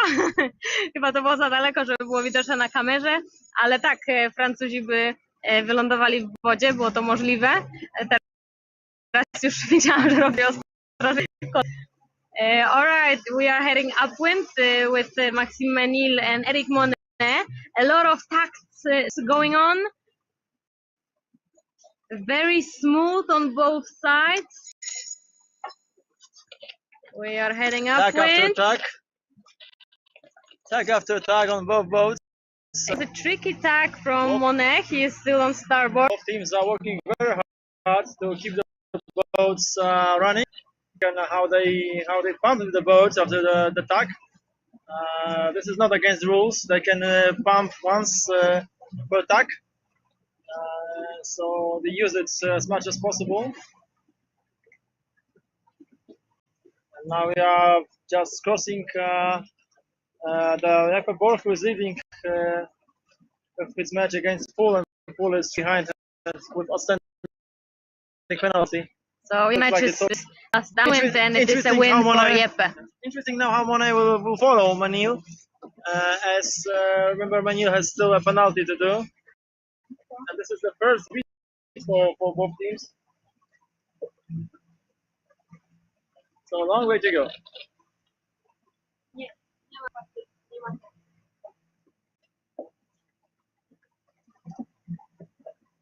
Okay.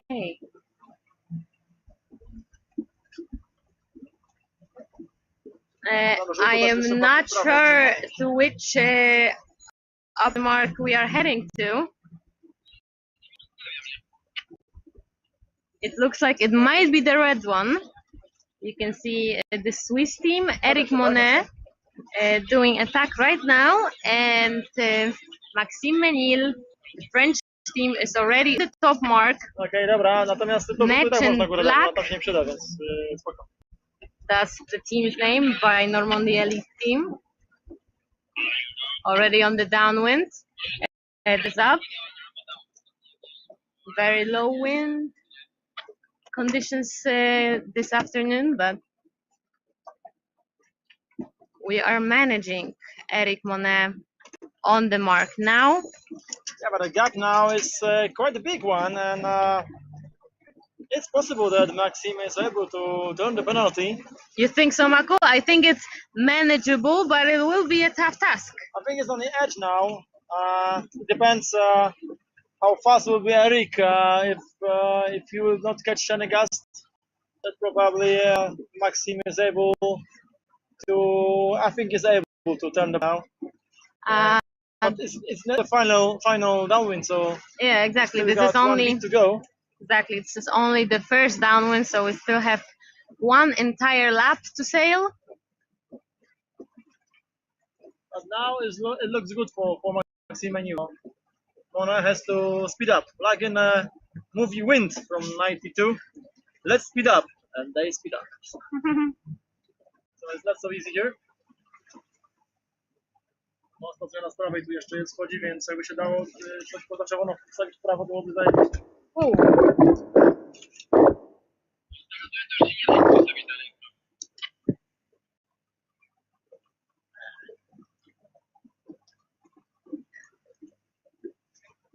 You need to get closer, Mako, if you want to talk to the mic, because Really? sometimes off if you sit Too far? too far, exactly. Just like a second ago, but not to worry. We are still trying to cover these races from the rip, so I'm driving the rip and trying to talk with you. And Zuza is holding the camera with the microphone, so sometimes she's closer or farther. So that's my Exactly. voice sometimes. And our gimbal, despite having no wind, is going a bit crazy. Okay, I just thought it might have stabilized for a moment, but I'll try to turn it off and on again. Not much happening here, you're not losing anything.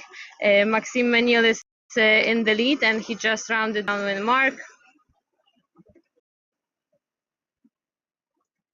That is him going upwind right there.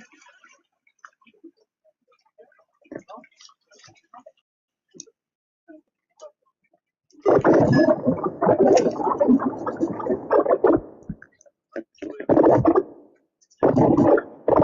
worry, don't worry.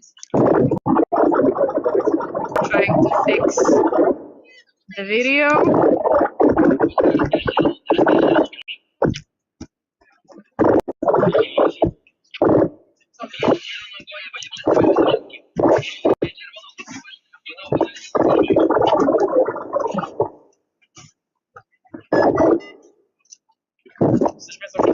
Mhm.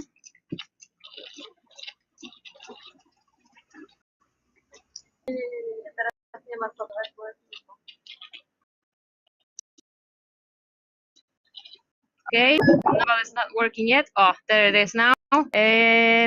Yes, we are still in the race, and I can see that the gap is getting bigger and bigger, and Maxime Menil is way in front of Eric Maxim Monet. is now turning the penalty. Exactly, that's what we see in the background. I don't know if you can see it clearly because it's pretty far away. And there's a gust coming in for Eric Monet. Maxime solved his penalty and is still in the lead. So all he has to do is just Just to cover Marek. exactly cover Eric and just sail until the end steadily without any sudden mistakes and just finish the race in the first position. And if he does, he will be the second person to beat Eric Monet in the win after Emil Kier. Let's wait. Monet has catch now quite nicely. The wind is dropping down.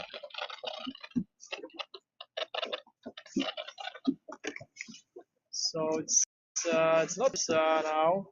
Wind is dying almost. So look at this. Menil is stopped after the circle and penalty, and also is stopped by the other attack.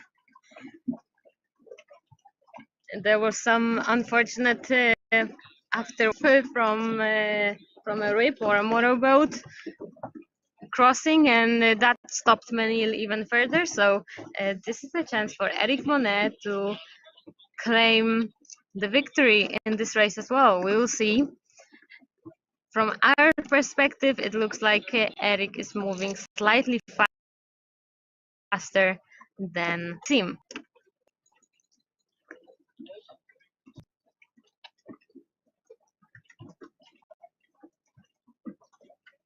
Prośba do wszystkich załóg na akwenie, żebyśmy pływali naprawdę wolno, bo jest w tej chwili bardzo są wiatry i jest nie opali. Very little wind. Both France and Switzerland are sailing incredibly slowly, and they have to be careful for all sudden moves, and they have to try and keep the speed for as long as they can, because it's really hard to gain any in such conditions.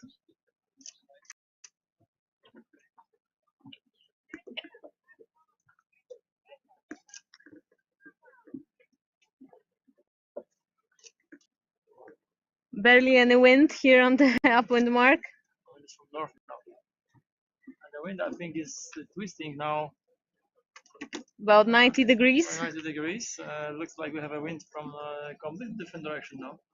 And if it does come, then Eric. Yeah, they are getting ready with the spinnaker. Look at this. Yes, I can see wind coming from behind. This is the upwind. Let's let's remind everyone. I didn't recognize that the wind is from behind so far. The Monet. Yeah. They are getting ready with the spinnaker as well. I don't know, Mako, if the wind changes for like a 90 or 180 degrees, are we able to finish the race even? Yes, we are able. If it doesn't change rapidly the outcome of the match, why not? We saw many times this kind of turnovers. The spinnakers are up, still on the upwind, still for the first mark. Nice direction by both boats. They hoisted the spinnakers as the wind dropped and turned 90 degrees maybe to the right.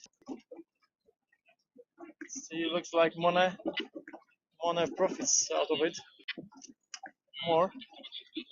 Yes, he did profit from the wind change. He did profit from the wind dying down at the end of this upwind, and it looks like he reached the mark first.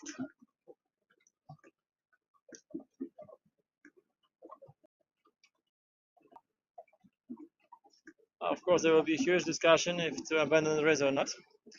But let the decision to the chief umpire of this match and race committee vessel, of course. Okay, once reaching the top mark of the spin, but it's reaching the top mark and dropping the spinnaker instead of mark, putting it up. Unusual. Now they will have something like a beat. Kacper zwolnij, błagam. Kacper zwolnij, błagam.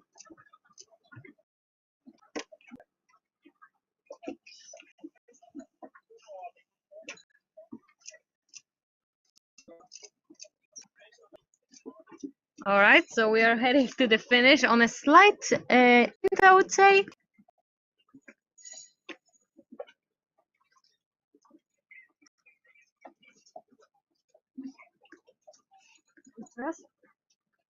It's not over yet.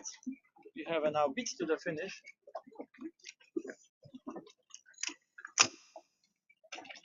Mako, if we could catch up to them a little bit, just go a bit down because we don't have any signal here on the top mark. We have to remember that for matches. I think a course change will probably be needed if the wind direction stays right now. Faster.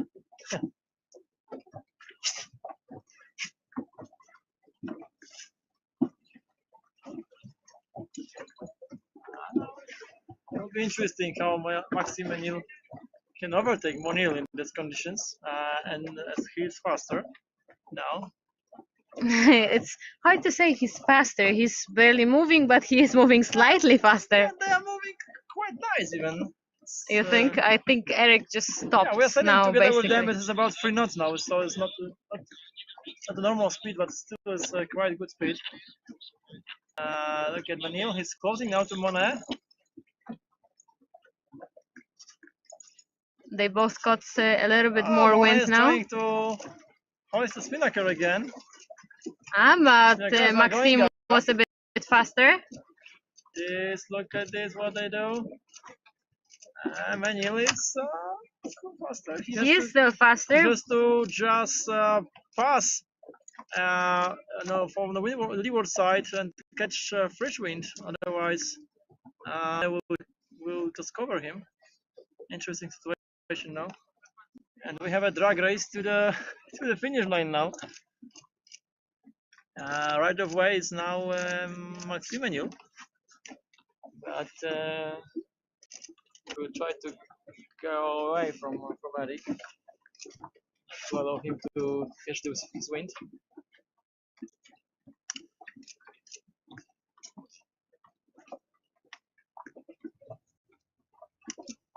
Okay, krótkie podsumowanie po polsku, słuchajcie. Sytuacja tu się zmienia w kaleidoskopiku. Mówiąc Wiatr po też. zdechł i też się zmienił wiatr z kierunku właściwego, skręcił się jakieś 90 stopni. W tej chwili efekt jest taki, że mamy taki połówkę, taki backstack do mety i oba jachty postawiły, pierw jechały na ostro na wiatr, teraz jadą na spinnakerach. Mona jest bardziej w kierunku wiatru, wsmacował to więcej i obronił się z sytuacji. No, wygląda na to, że mnie go wyprzedzi. Ale to się nie udało. Sędziowie cały czas rozmawiają, czy ten wyścig powinien być prowadzony. No. Równa walka, nie ma tutaj jakby wielkiej, jeśli chodzi o sytuację na trasie. Może poza tym, że Menil prowadził i Monek, który miał trochę więcej prędkości, jakby inercji, udało mu się dojechać do Menila. A z wiatru jest jak na lekarstwo, ale wciąż się łódki poruszają i zmierzają w kierunku mety, więc że ten wyścig kończony w tym kształcie. Tak, pytanie co z kolejnymi, czy uda nam się puścić następne flighty?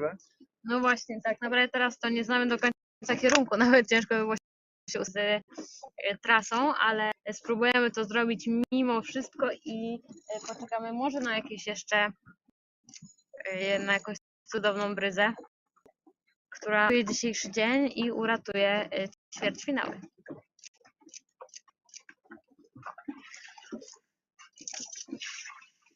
Still heading for the finish line. It's like two snails battle over who gets to the finish line first. Erich Mone still on the lead. Maxime Menil was almost able to catch him a few moments ago, but he stayed behind on the leadboard. Sorry.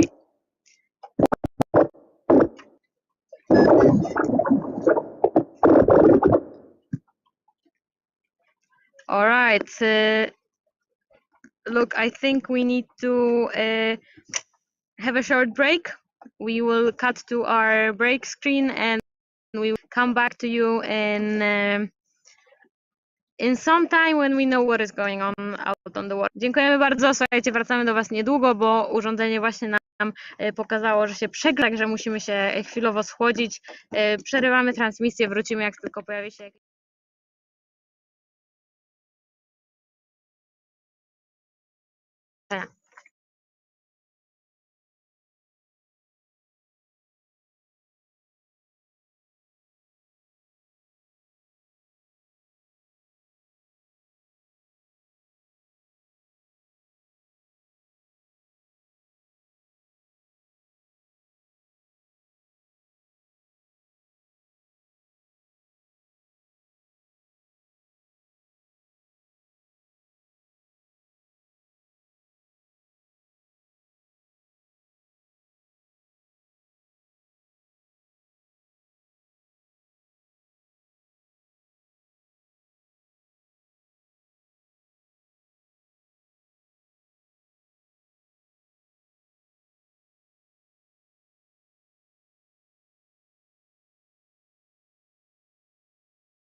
z tym kierunkowym, bo no. Halo? Mam mówić do mikrofonu? Halo, halo, halo.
crew member, and unfortunately we didn't find the rhythm yesterday. So basically we need to do everything what possible today, and if we have 2 matches left, and if we win 2 of those, then we are in the quarters. So surely we will try our best.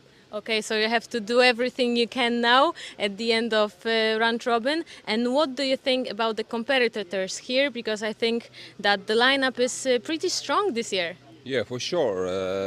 Basically, everybody is in here, and actually, I see that people have trained, and we trained with Danish guys in Palma, and so for sure, everybody is trying hard.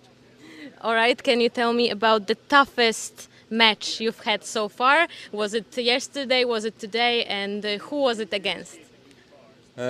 Yesterday, I couldn't manage any tough matches. I wasn't capable of doing so. But actually, today it was really tough one with Sproja, because we already know what is going. If we lose, we are out. And actually, it was same situation for him. He's now in really dangerous spot because his matches is done. And if he won't win 2 against lower ranked teams, then he most likely is out. So that's why it was really tough match mentally. So we had good fight in there, and we managed to win. So it was nice. All right, so a great mental battle and a lot of expectations towards the match. So, from what you're saying, I can hear you're pretty motivated to win your remaining 2 matches. And those are against who? Do you know? Against the 2 most lower ranked teams. So, but of course we cannot take them easy anyhow. So we need to fight really hard and push on right from the start. And it is only a chance we have. So. All right, I understand. So, lastly, could you tell me a little bit about your team? What is the name of the team, and who are you racing with? Because today you are in full prime. Everyone arrived already, so you can sail calmly, right? Yes, actually, our team is we are not geared right now, but because it's a really new project, start from this year, and we are clean energy racing team, and there will be a boat built in Estonia for overseas and offshore racing for our handicap, and all our team members are from that boat, so it's our, let's say, biggest goal this year is overseas World Championship in Tallinn, and this is like good practice. But other hand, I like match race so much that it's hard to Stay away. stay away, and still we try to do as many World Match Race Tours events as possible, because you never know which is gonna be next. So I really want to thank Polish organizers that you managed it, because many of organizers are skipping and not even trying. So yes, I'm happy, and we are running as well in Estonia one event. So hopefully normality will come back someday.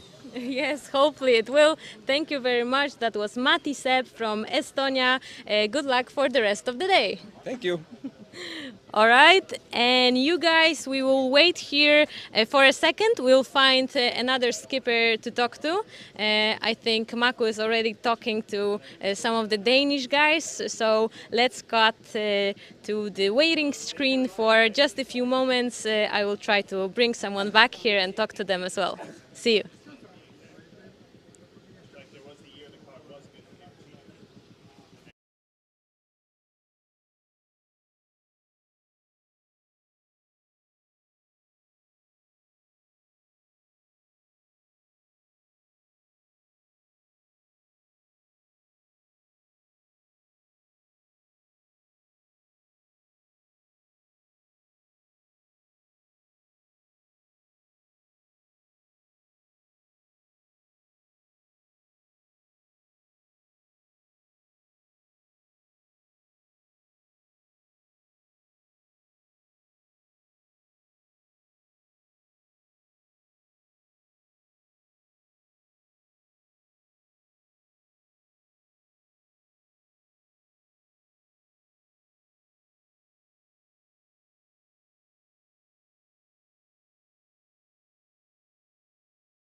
Hello, hello. I think we're back, still on shore, still waiting for the wind. And with me here, I have the Blue Sail Racing team from Emil Kjær from Denmark. Can you guys tell me your names and a little bit about the new name of your club? Yeah, so my name is Mads Poder and I'm the helm. Oh, not the helm. I should be. No, but I'm the main sail trimmer on board. All right. Yeah, my name is Nikolai Beckgaard and I'm the trimmer on boat. All right. What about the new name? Because you were called Downhill Racing last year. What happened? Yeah, so we were thinking about turning our development into not downhill. I think we should be a bit more positive, and then we needed to find something that suited us, and we thought Blue Sail Racing were a good choice. Yeah. All right. So, guys, do you know your score after those almost 2 days, almost the finish of round robin? Have you seen the results? Yeah, we've seen it so far. We've won 4 and lost 5, so we still need 2 more races, so hopefully it'll end positive. Yeah, so I think you're on the verge of going into the quarterfinals. Is that right? Yeah, the last 2 races will probably be pretty important to decide the quarters, if we make it or not. All right. Since Emil is not here, can you tell me a little bit about how he is as helm, and does he shout at you guys a lot, or is he rather listening to your good advice? Nah, Emil is super calm all the time, and no, he's being super nice to all of us. And Oh, really? yeah, yes. It's not that much shouting and screaming. I think we've improved quite a lot on the communication on board, and yeah, it's working better and better. All right. What about your, I don't know, home opponent here, Jeppe Borg? So we have 2 Danish teams here. What do you like most and hate most about racing against him? Well, it's pretty good racing against you, but we know all his tricks and, no surprises there. Just, No surprises. Did you win your race against Jeppe? oh, you can't ask us that. I can't. I can always check the results. No, in fact we lost, but I think that we'll hopefully get to sail against him later in the regatta and get the revenge. Okay, you might get your revenge in the quarterfinals, Hopefully. maybe even higher in the semis or in the final. Who knows, right? Yeah. You never know. All right. Do you have anything to add? Do you want to say something to to Denmark, to the Danish guys? Anything you'd like? Good luck to Jeppe. I think he needs it. Yeah, good luck, Jeppe. All right, thank See you you in the very semis. much. Thank you very much, guys. All right, Blue Sail Racing from Denmark. Emil Kjær was just listening behind the camera, so we won't get a chance to talk to him. Maybe tomorrow, maybe after the quarters or the semis. Let's find someone else. And we'll be back in a few minutes, so stay here. We still have no wind, so we're not going anywhere. We'll be here with you for the next couple of hours, probably.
Cześć, wracamy, tym razem po polsku dla odmiany. Mam ze sobą Szymona Jabłkowskiego z Jabłkowski Sailing Team. Czy to jest nadal Twoja oficjalna nazwa tutaj? Tak, chociaż ciężko dopasować jakąś nazwę do jednorazowego występu, ale tak, zostaje ta stara nazwa póki co. Powiedz, jak się czujesz na meczach po dwuletniej przerwie tak naprawdę od takiego stałego ścigania? No tak, przerwa od stałego ścigania jest dwuletnia. W zeszłym roku zrobiliśmy jeden event tutaj i czujemy się w zasadzie dobrze, tylko nie widać tego po tablicy wyników, która wygląda tragicznie. Nigdy jeszcze tak źle nie wyglądała. Wczoraj przegraliśmy wszystko, 0-5. I to był pierwszy dzień, chyba nigdy mi się nie zdarzyło jeszcze tak słabo skończyć dnia. I z wyścigu na wyścig jest coraz lepiej. Dzisiaj pojechaliśmy 2 wyścigi jak do tej pory z duńską załogą Emila Kiera i z Igorem Tarasiukiem. Jeden dla nas, mecz z Igorem dla nich, ale oba bardzo ciasne, fajne, więc powoli moja głowa się przyzwyczaja do myślenia w meczowym tempie. A meczowe tempo, jak wiemy, jest zawrotne, więc myślę, że tutaj faktycznie długa przerwa może mieć znaczący wpływ. Jak oceniasz w ogóle, Szymon, stawkę? Bo ty oprócz bycia zawodnikiem, tu jesteś naszym zawsze ekspertem na wodzie, więc chyba jesteś najlepszą osobą, która może nam opowiedzieć o tym, kto tutaj w ogóle przyjechał. Stawki tak silnej na imprezach Polish Match Tour to nie było chyba od Mistrzostw Europy w 2014 roku. Stawka jest topowa. To są najlepsi zawodnicy z Europy na pewno. Tych najlepszych światowych paru brakuje, ale można powiedzieć, że jest to światowy top. Na pewno jest to najsilniej obsadzona impreza meczowa na świecie w tym roku, jak do tej pory, a jak się porozmawia trochę z zawodnikami, to oni podejrzewają, że może się na tym skończyć, bo już dużo imprez jest odwoływanych. I widać, że to są załogi profesjonalne, one są rozpływane, wiedzą co robią w każdym momencie i Szwajcarzy na przykład numer 1 na świecie, Eric Monet, oni przyjechali tutaj i wczoraj wygrali wszystko z biegu po króciutkim czwartkowym treningu. Więc To prawda, faktycznie wygląda, jakby nie mieli żadnych problemów. O ten jeden wyścig, który przegrali, na pewno się Erika zapytam, co tam się wydarzyło, co poszło nie po ich myśli. No dobrze, Szymon, dziękujemy bardzo. Chyba myślę, że już teraz niestety możesz powiedzieć, że do ćwierćfinałów się nie zakwalifikowałeś. tak, mogę to powiedzieć. Matematycznie jeszcze jest to możliwe, ale Czyli matematycznie jest tak, możliwe. bo jeszcze mamy 4 do pojechania. No to ja cię nie skreślam, absolutnie. Ja Myślałam, że już po prostu matematycznych szans nie mamy. Znaczy my już się skreśliliśmy wczoraj, ale jedziemy, bo przyjechaliśmy tutaj przede wszystkim po to, żeby się rozpływać, rozeznać w tym, gdzie jesteśmy i cały czas idzie nam trochę lepiej i przede wszystkim sprawia nam ogromną przyjemność ściganie się z tak dobrymi załogami tak blisko. Czyli powiedz, atak będzie dopiero na Mistrzostwach Polski tutaj w Szczecinie? Tak, mam nadzieję, że jeszcze jakieś Grade 3 pojedziemy gdzieś po drodze, ale na pewno na Mistrzostwa Polski przyjedziemy i przygotujemy się lepiej. Super, bardzo dziękuję. Szymon Jabłkowski i Jabłkowski Sailing Team. Alright, we will be back with another skipper in just a few minutes probably. That was Szymon Jabłkowski from Jabłkowski Sailing Team. Yeah, let's wait and catch someone and yeah, back to you guys in 2 minutes probably.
We're back after this very short break, and I'm here with Maxime Menil from Match in Black by Normandy Elite Team. Is that the right name? Did I get it correctly? Yes, all right. It's perfect. All right, thank you. That is great. I saw your score, and it is pretty good. You are pretty safe to go into the quarterfinals. Are you happy with your racing so far? Yeah, it's good. I think it can be better, and we have a C point, C and three defeat. We is still. I think we have three matches for finish one robin, and for the quarter, I think it's okay. Yes, And, I think you are safe. Yes, but we need to improve and to sail on the top 28 for improve our sailing. Yeah, I wanted to ask what are you feeling good and confident about, and what do you have to still improve? Is there anything that you are not feeling so great about? The weather is very great, and the conditions for sailing for now is no wind, but we like it. And if we can race today, so I think we can score 2 more points. Okay. And I don't know, it's okay. All right. Can you tell me a little bit about your team and who are you racing with? What are the crew members? Alors, we have Jean-Baptiste Ducamin in trimmer, and Thibaut Julien with him on the tactician, and Yves-Marie Pilon in the bowman. And we said for Normandy Elite Team and Match in Black, we come from Normandy, and we need to improve our sailing because in the COVID situation we don't do any regatta, so we need to sail and to do better and to prepare our team for the quarter final and maybe a demi-final. Yes, of course, the semi-final and maybe even higher for the big final. You already raced here in Szczecin a few times, last year and I think the year before that as well, right? Last year you can't come because of COVID.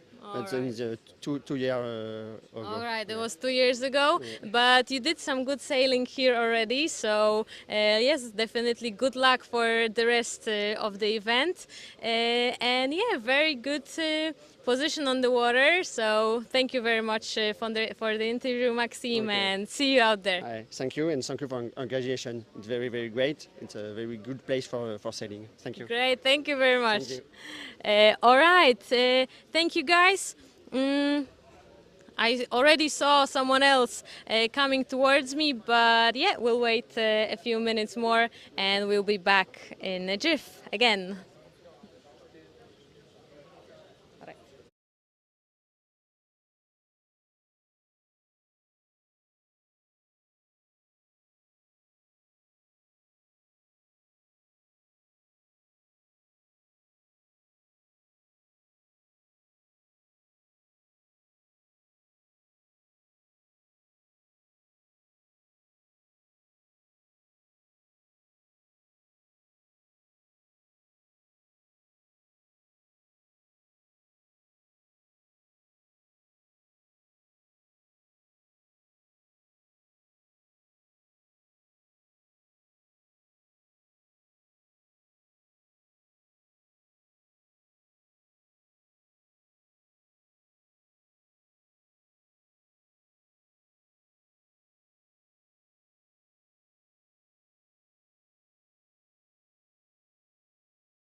from Poland, and we have Adrian Bauder from Switzerland, and myself, Filip Moczorodyński, also from Poland. So quite a few nationalities and a high-level Empire team. So we're happy to be here, umpiring this event. It's been a lot of fun. Quite some difficult situations, difficult calls, difficult conditions. So it's really nice being here. Yeah, I saw you've been busy, and good that we have such a high quality umpiring team because I think we also have a very high quality lineup. I don't know if you know all these guys, if you've seen them race before. I think most of them you have probably here in Szczecin, but there are some new faces here, like Eric Monet from Switzerland or Chris Poole from the United States. What do you think about their level of sailing? Yeah, so the lineup is very strong. So we have a few guys from the top 10 in the world, including world number 1 Monet, who is maybe not a regular here, but he comes here from time to time. So he's a face that we know. We have a newcomer to the Polish waters, Chris Poole, who's coming out from the US, and he's showing a really high level of sailing and really speedy sailing and tactically very well prepared. And then we have also the regulars here. So the general level of competition is very high. So obviously it creates a lot of very tight calls, a lot of very difficult situations for us to make decisions on. So in general, the guys are just presenting a very high level, which is even more impressive after a year or even more of basically not sailing at all because of COVID restrictions and so on. So it's been great so far, and the level is pretty high. We're approaching the final moments of the round robin. Well, so far we have no wins, so we'll see if we'll continue with the round robin, but we're approaching quarterfinals, so it will get even more exciting. The emotions will be running high, and probably we'll have even more close calls in difficult situations and even more heated and emotional game. Yeah, I'm sure you will. With the quarterfinals approaching, the stakes are getting higher, and yeah, probably the competition level will get higher with it. And what about sailing at the rest of the world? I mean, have you been to any major events this year already, or are you planning on going anywhere? How is the sailing around the world? What is happening there? I'm sure most of our spectators don't really know. Yeah, for sure. Yes, so the start of the season has been pretty slow, obviously, but it's a lot of events getting cancelled, the ones that were planned for March, April, the first part of May, because usually this is where the first part of the high season, so to speak, starts. So a lot of these events got cancelled, and so suddenly we found ourselves in a situation where suddenly the restrictions started to loosen up, and the COVID cases started going down, and suddenly a lot of high-level events started popping up, including this one, including the World Cup in Medemblik that was 2 weeks ago, and I went there as well, and that was I think the first or second event for the season for us, for me personally, and in normal conditions in the normal world it would have been event number 10 probably. So it's all a bit of a challenge for us because we're suddenly in June and we're starting a very heated moment of the year, and obviously right before the Olympics, and we're all a little bit rusty still from the off season because it was nothing, and then suddenly events, high-level events start popping up. So and also for the sailors, because just like the sailors, we as umpires or judges, we need some time to get into the season, to to get going and to get some momentum in our work. So it's been difficult for the sailors, for us. So it's a pretty unusual year, another year in a row, especially that we have the Olympic season now. We have Olympics right around the corner, but it's a new challenge, and for us and for the guys. But I think we're all coping with that pretty well so far. I think you are. I think you are. Thank you very much, Filip. Filip Moczorodyński, one of the umpires. It was great to have you here. Thank you. Nice speaking to you. Thank you. All right, everyone, we will be back in a moment with another one of our skippers. See you then.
What's that? Don't worry, Mako.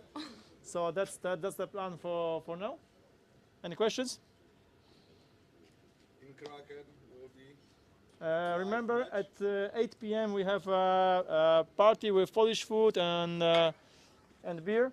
So all you are invited. I send you on the messenger the coordinates. It's Kraken Bar and Cocktail on Odra River in city center. What about the match? Is it available to watch? Which match? Poland against Spain. What they are playing? No. What they are playing? Rugby. I don't like rugby. So that's the plan for the evening. Okay. If you have any questions for how to go there, Can you answer? I don't know. Okay. Is the bar open on your tab? Yes. One beer is free. One beer is free for everybody. Okay. Any questions? No. Thank you. I will send you an email with the date of the briefing for tomorrow. Okay. With the time? With the time. It will be 8:30 or 9. Okay. So. Thank you.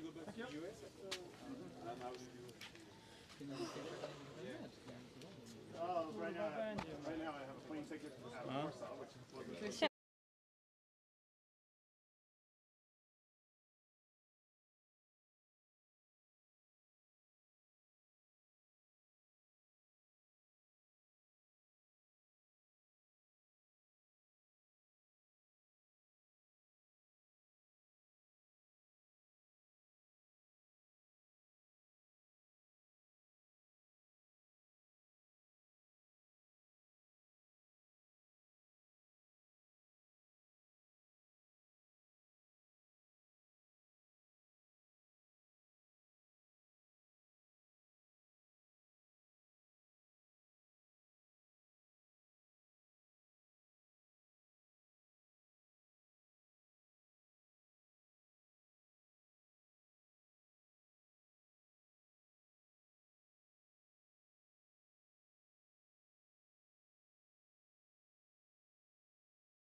We are back after that short announcement from Mac. Still on shore, still waiting if any races will happen. And I have Chris Poole here from the United States. Chris, do you know your score for the moment?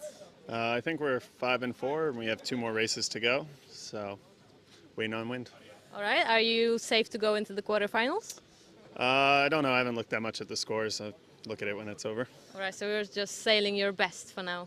Yeah, just one race at a time and see what happens. It's kind of fluky conditions, and we're just using this as practice. So hopefully we make it through the quarters and go from there. All right. So round robin is practice, and the real game begins in the quarters and in the semis, perhaps. Yeah, well, it's a new venue. It's the boats aren't necessarily new. We have Tom 28s in the U.S., but the venue's new, and it's a new team for me to sail with. So we're just kind of getting in sync with each other, and we've had some really good races, and our boat speed seems good. So we're just kind of utilizing these races and getting ready for quarters. I heard you have quite an international team. Can you tell me who you're racing with? I've got Pete Nicholas, who's an Australian that lives in Sweden.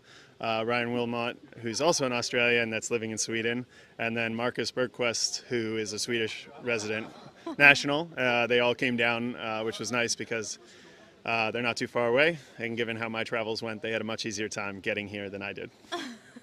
Are you going to have that much trouble going back to the States, or do you have everything settled?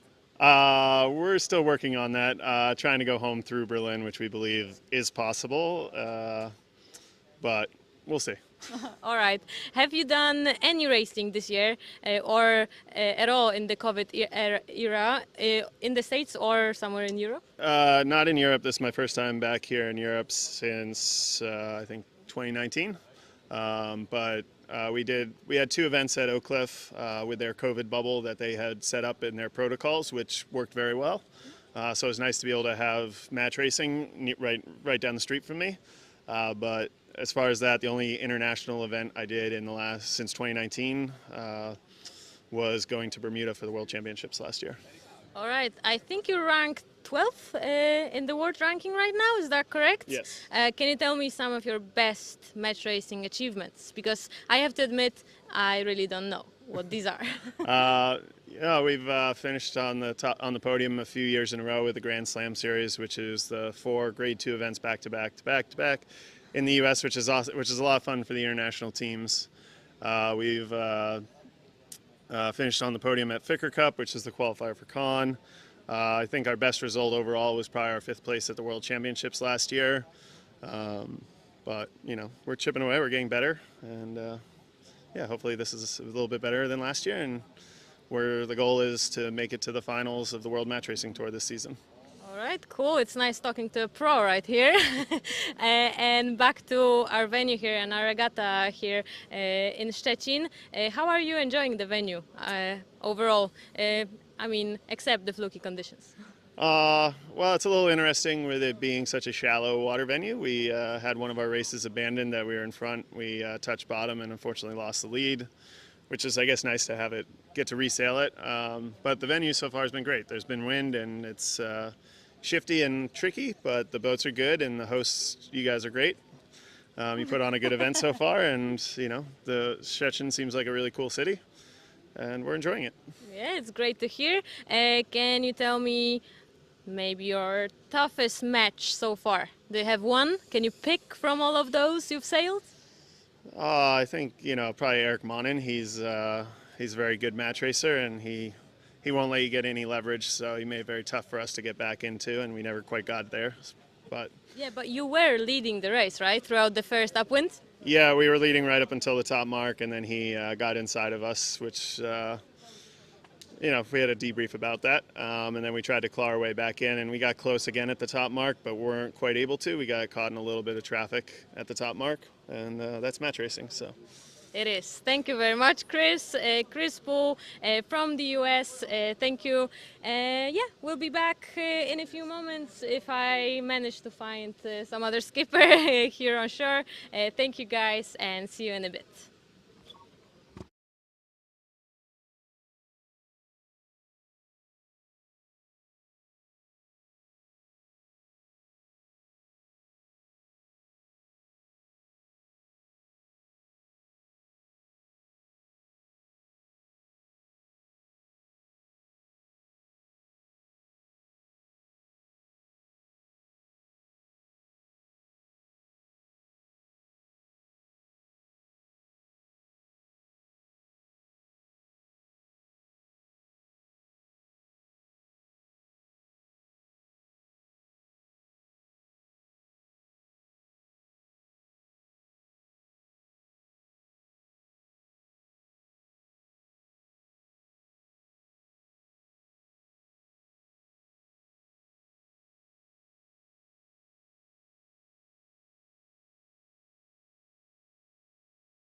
We're back with another skipper and an addition, Łukasz Czaja. We will be conducting the interview in two languages. Łukasz is from Poland and he is proud to be Polish, right? Yes, That's of what he course. said Tak, before tak, the tak interview. powiedziałem. All right. And we also have the skipper behind the project, behind the only Australian team here, David Chapman. So, hello, guys. Dzień dobry. Cześć. All right, David's Polish as well. I forgot. All right, do you know your score at the moment? Have you been tracking the table? Yeah, I think there's two different scores, but I think the one that counts is 6 wins, 3 losses so far. So, yeah. All right, that was a cheeky answer. We know you had a protest, or I don't know how I can call it. Can you tell us very briefly what that was about without going into any further details? Today's one, we've had two, unfortunately. Today's one was about, it was still about yesterday, actually, just about who crossed the line first. And it was decided that we did cross the line first, but we had an outstanding penalty, and our penalty was down, so the other team won. All right, and the other protest today? Not today, yesterday. Yeah. All right. All right, so that one is settled as well. Are you happy with the second one at least? I'm not happy with either of them, but they're both just dismissed, so yeah, play on. All right, play on. Czajnik, zapytam w takim razie ciebie, co się dzieje, że macie tak dużo protestów? W ogóle mamy same highlighty z całego eventu i we wszystkich bierze udział wasza załoga. Pływacie bardzo agresywnie.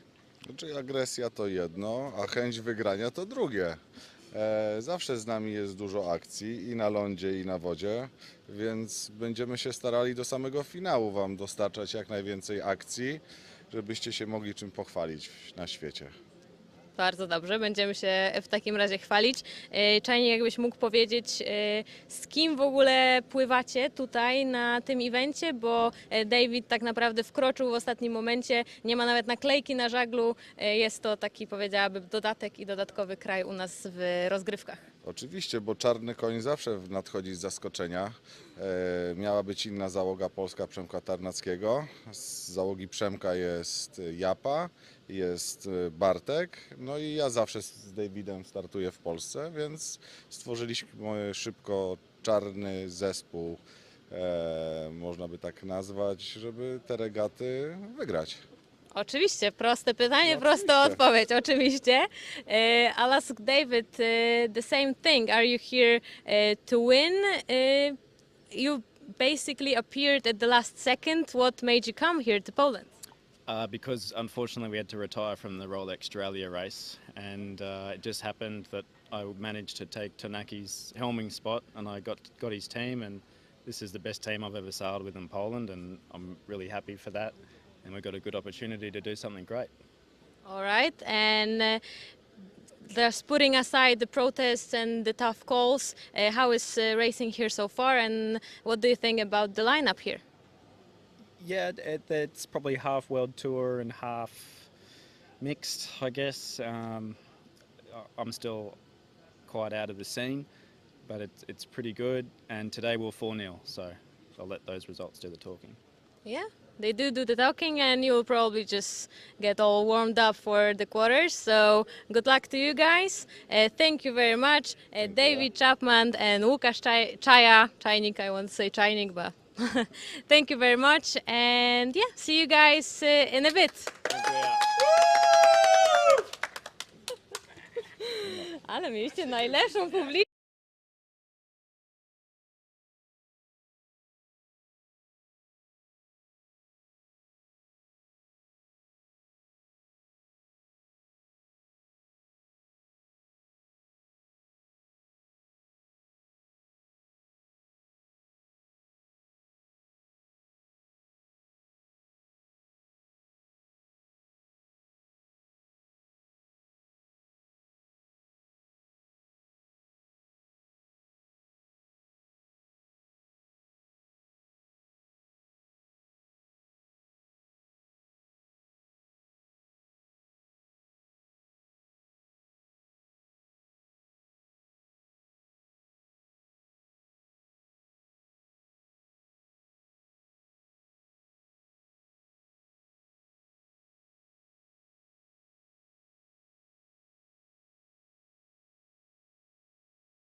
Hello, it's only me here this time, and this is our last entrance on this broadcast. It's been a hell of a day. We've been out on the water, in the sun and in the heat for a long couple of hours, but it's been great. We had very good conditions. We will sum up the day on Facebook with Mac in just a few minutes. So thank you for watching throughout the day. We will be conducting lives on YouTube tomorrow as well.